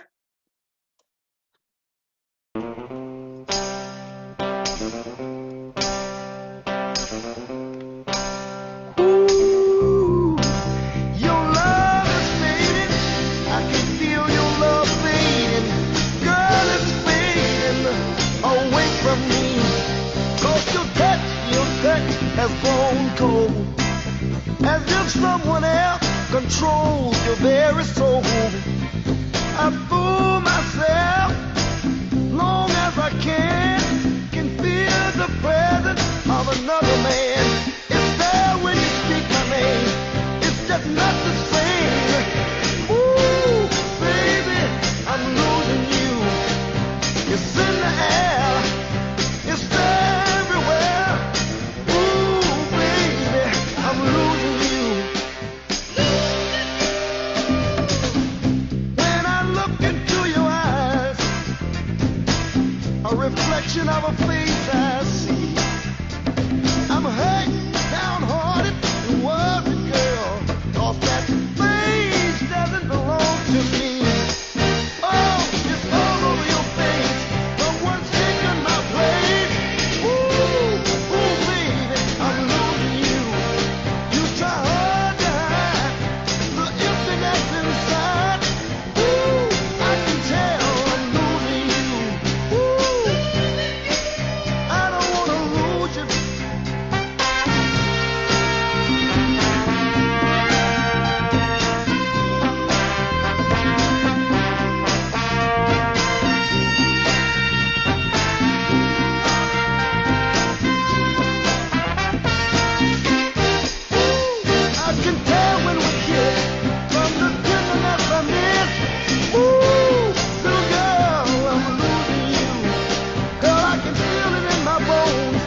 Who doesn't like the Temptations, huh?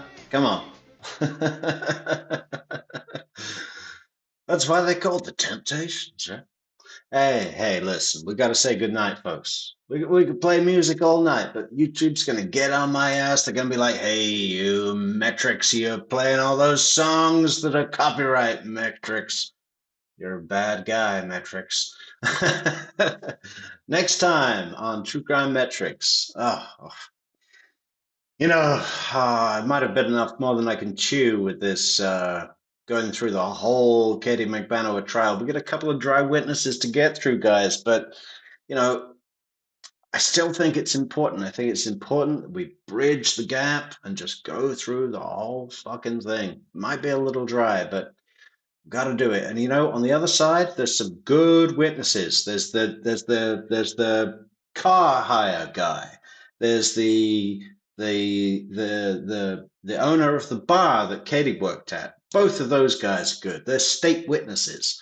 And then of course, when we get to the defense, Katie's going to be up there herself, cross-examined by Sarah Dugan, Pitbull. So that's coming up. And then, we're going to watch the verdicts. We're going to watch Tara Kawas crying.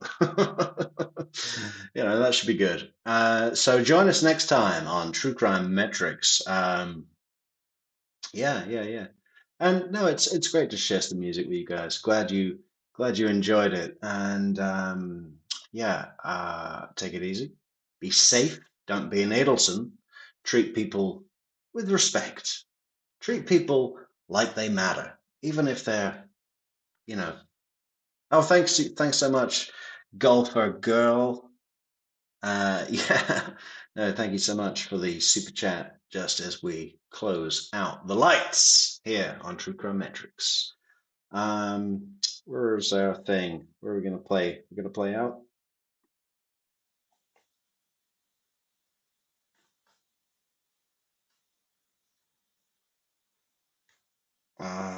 We're gonna play out right now with our fantastic thing here. Good night, everybody.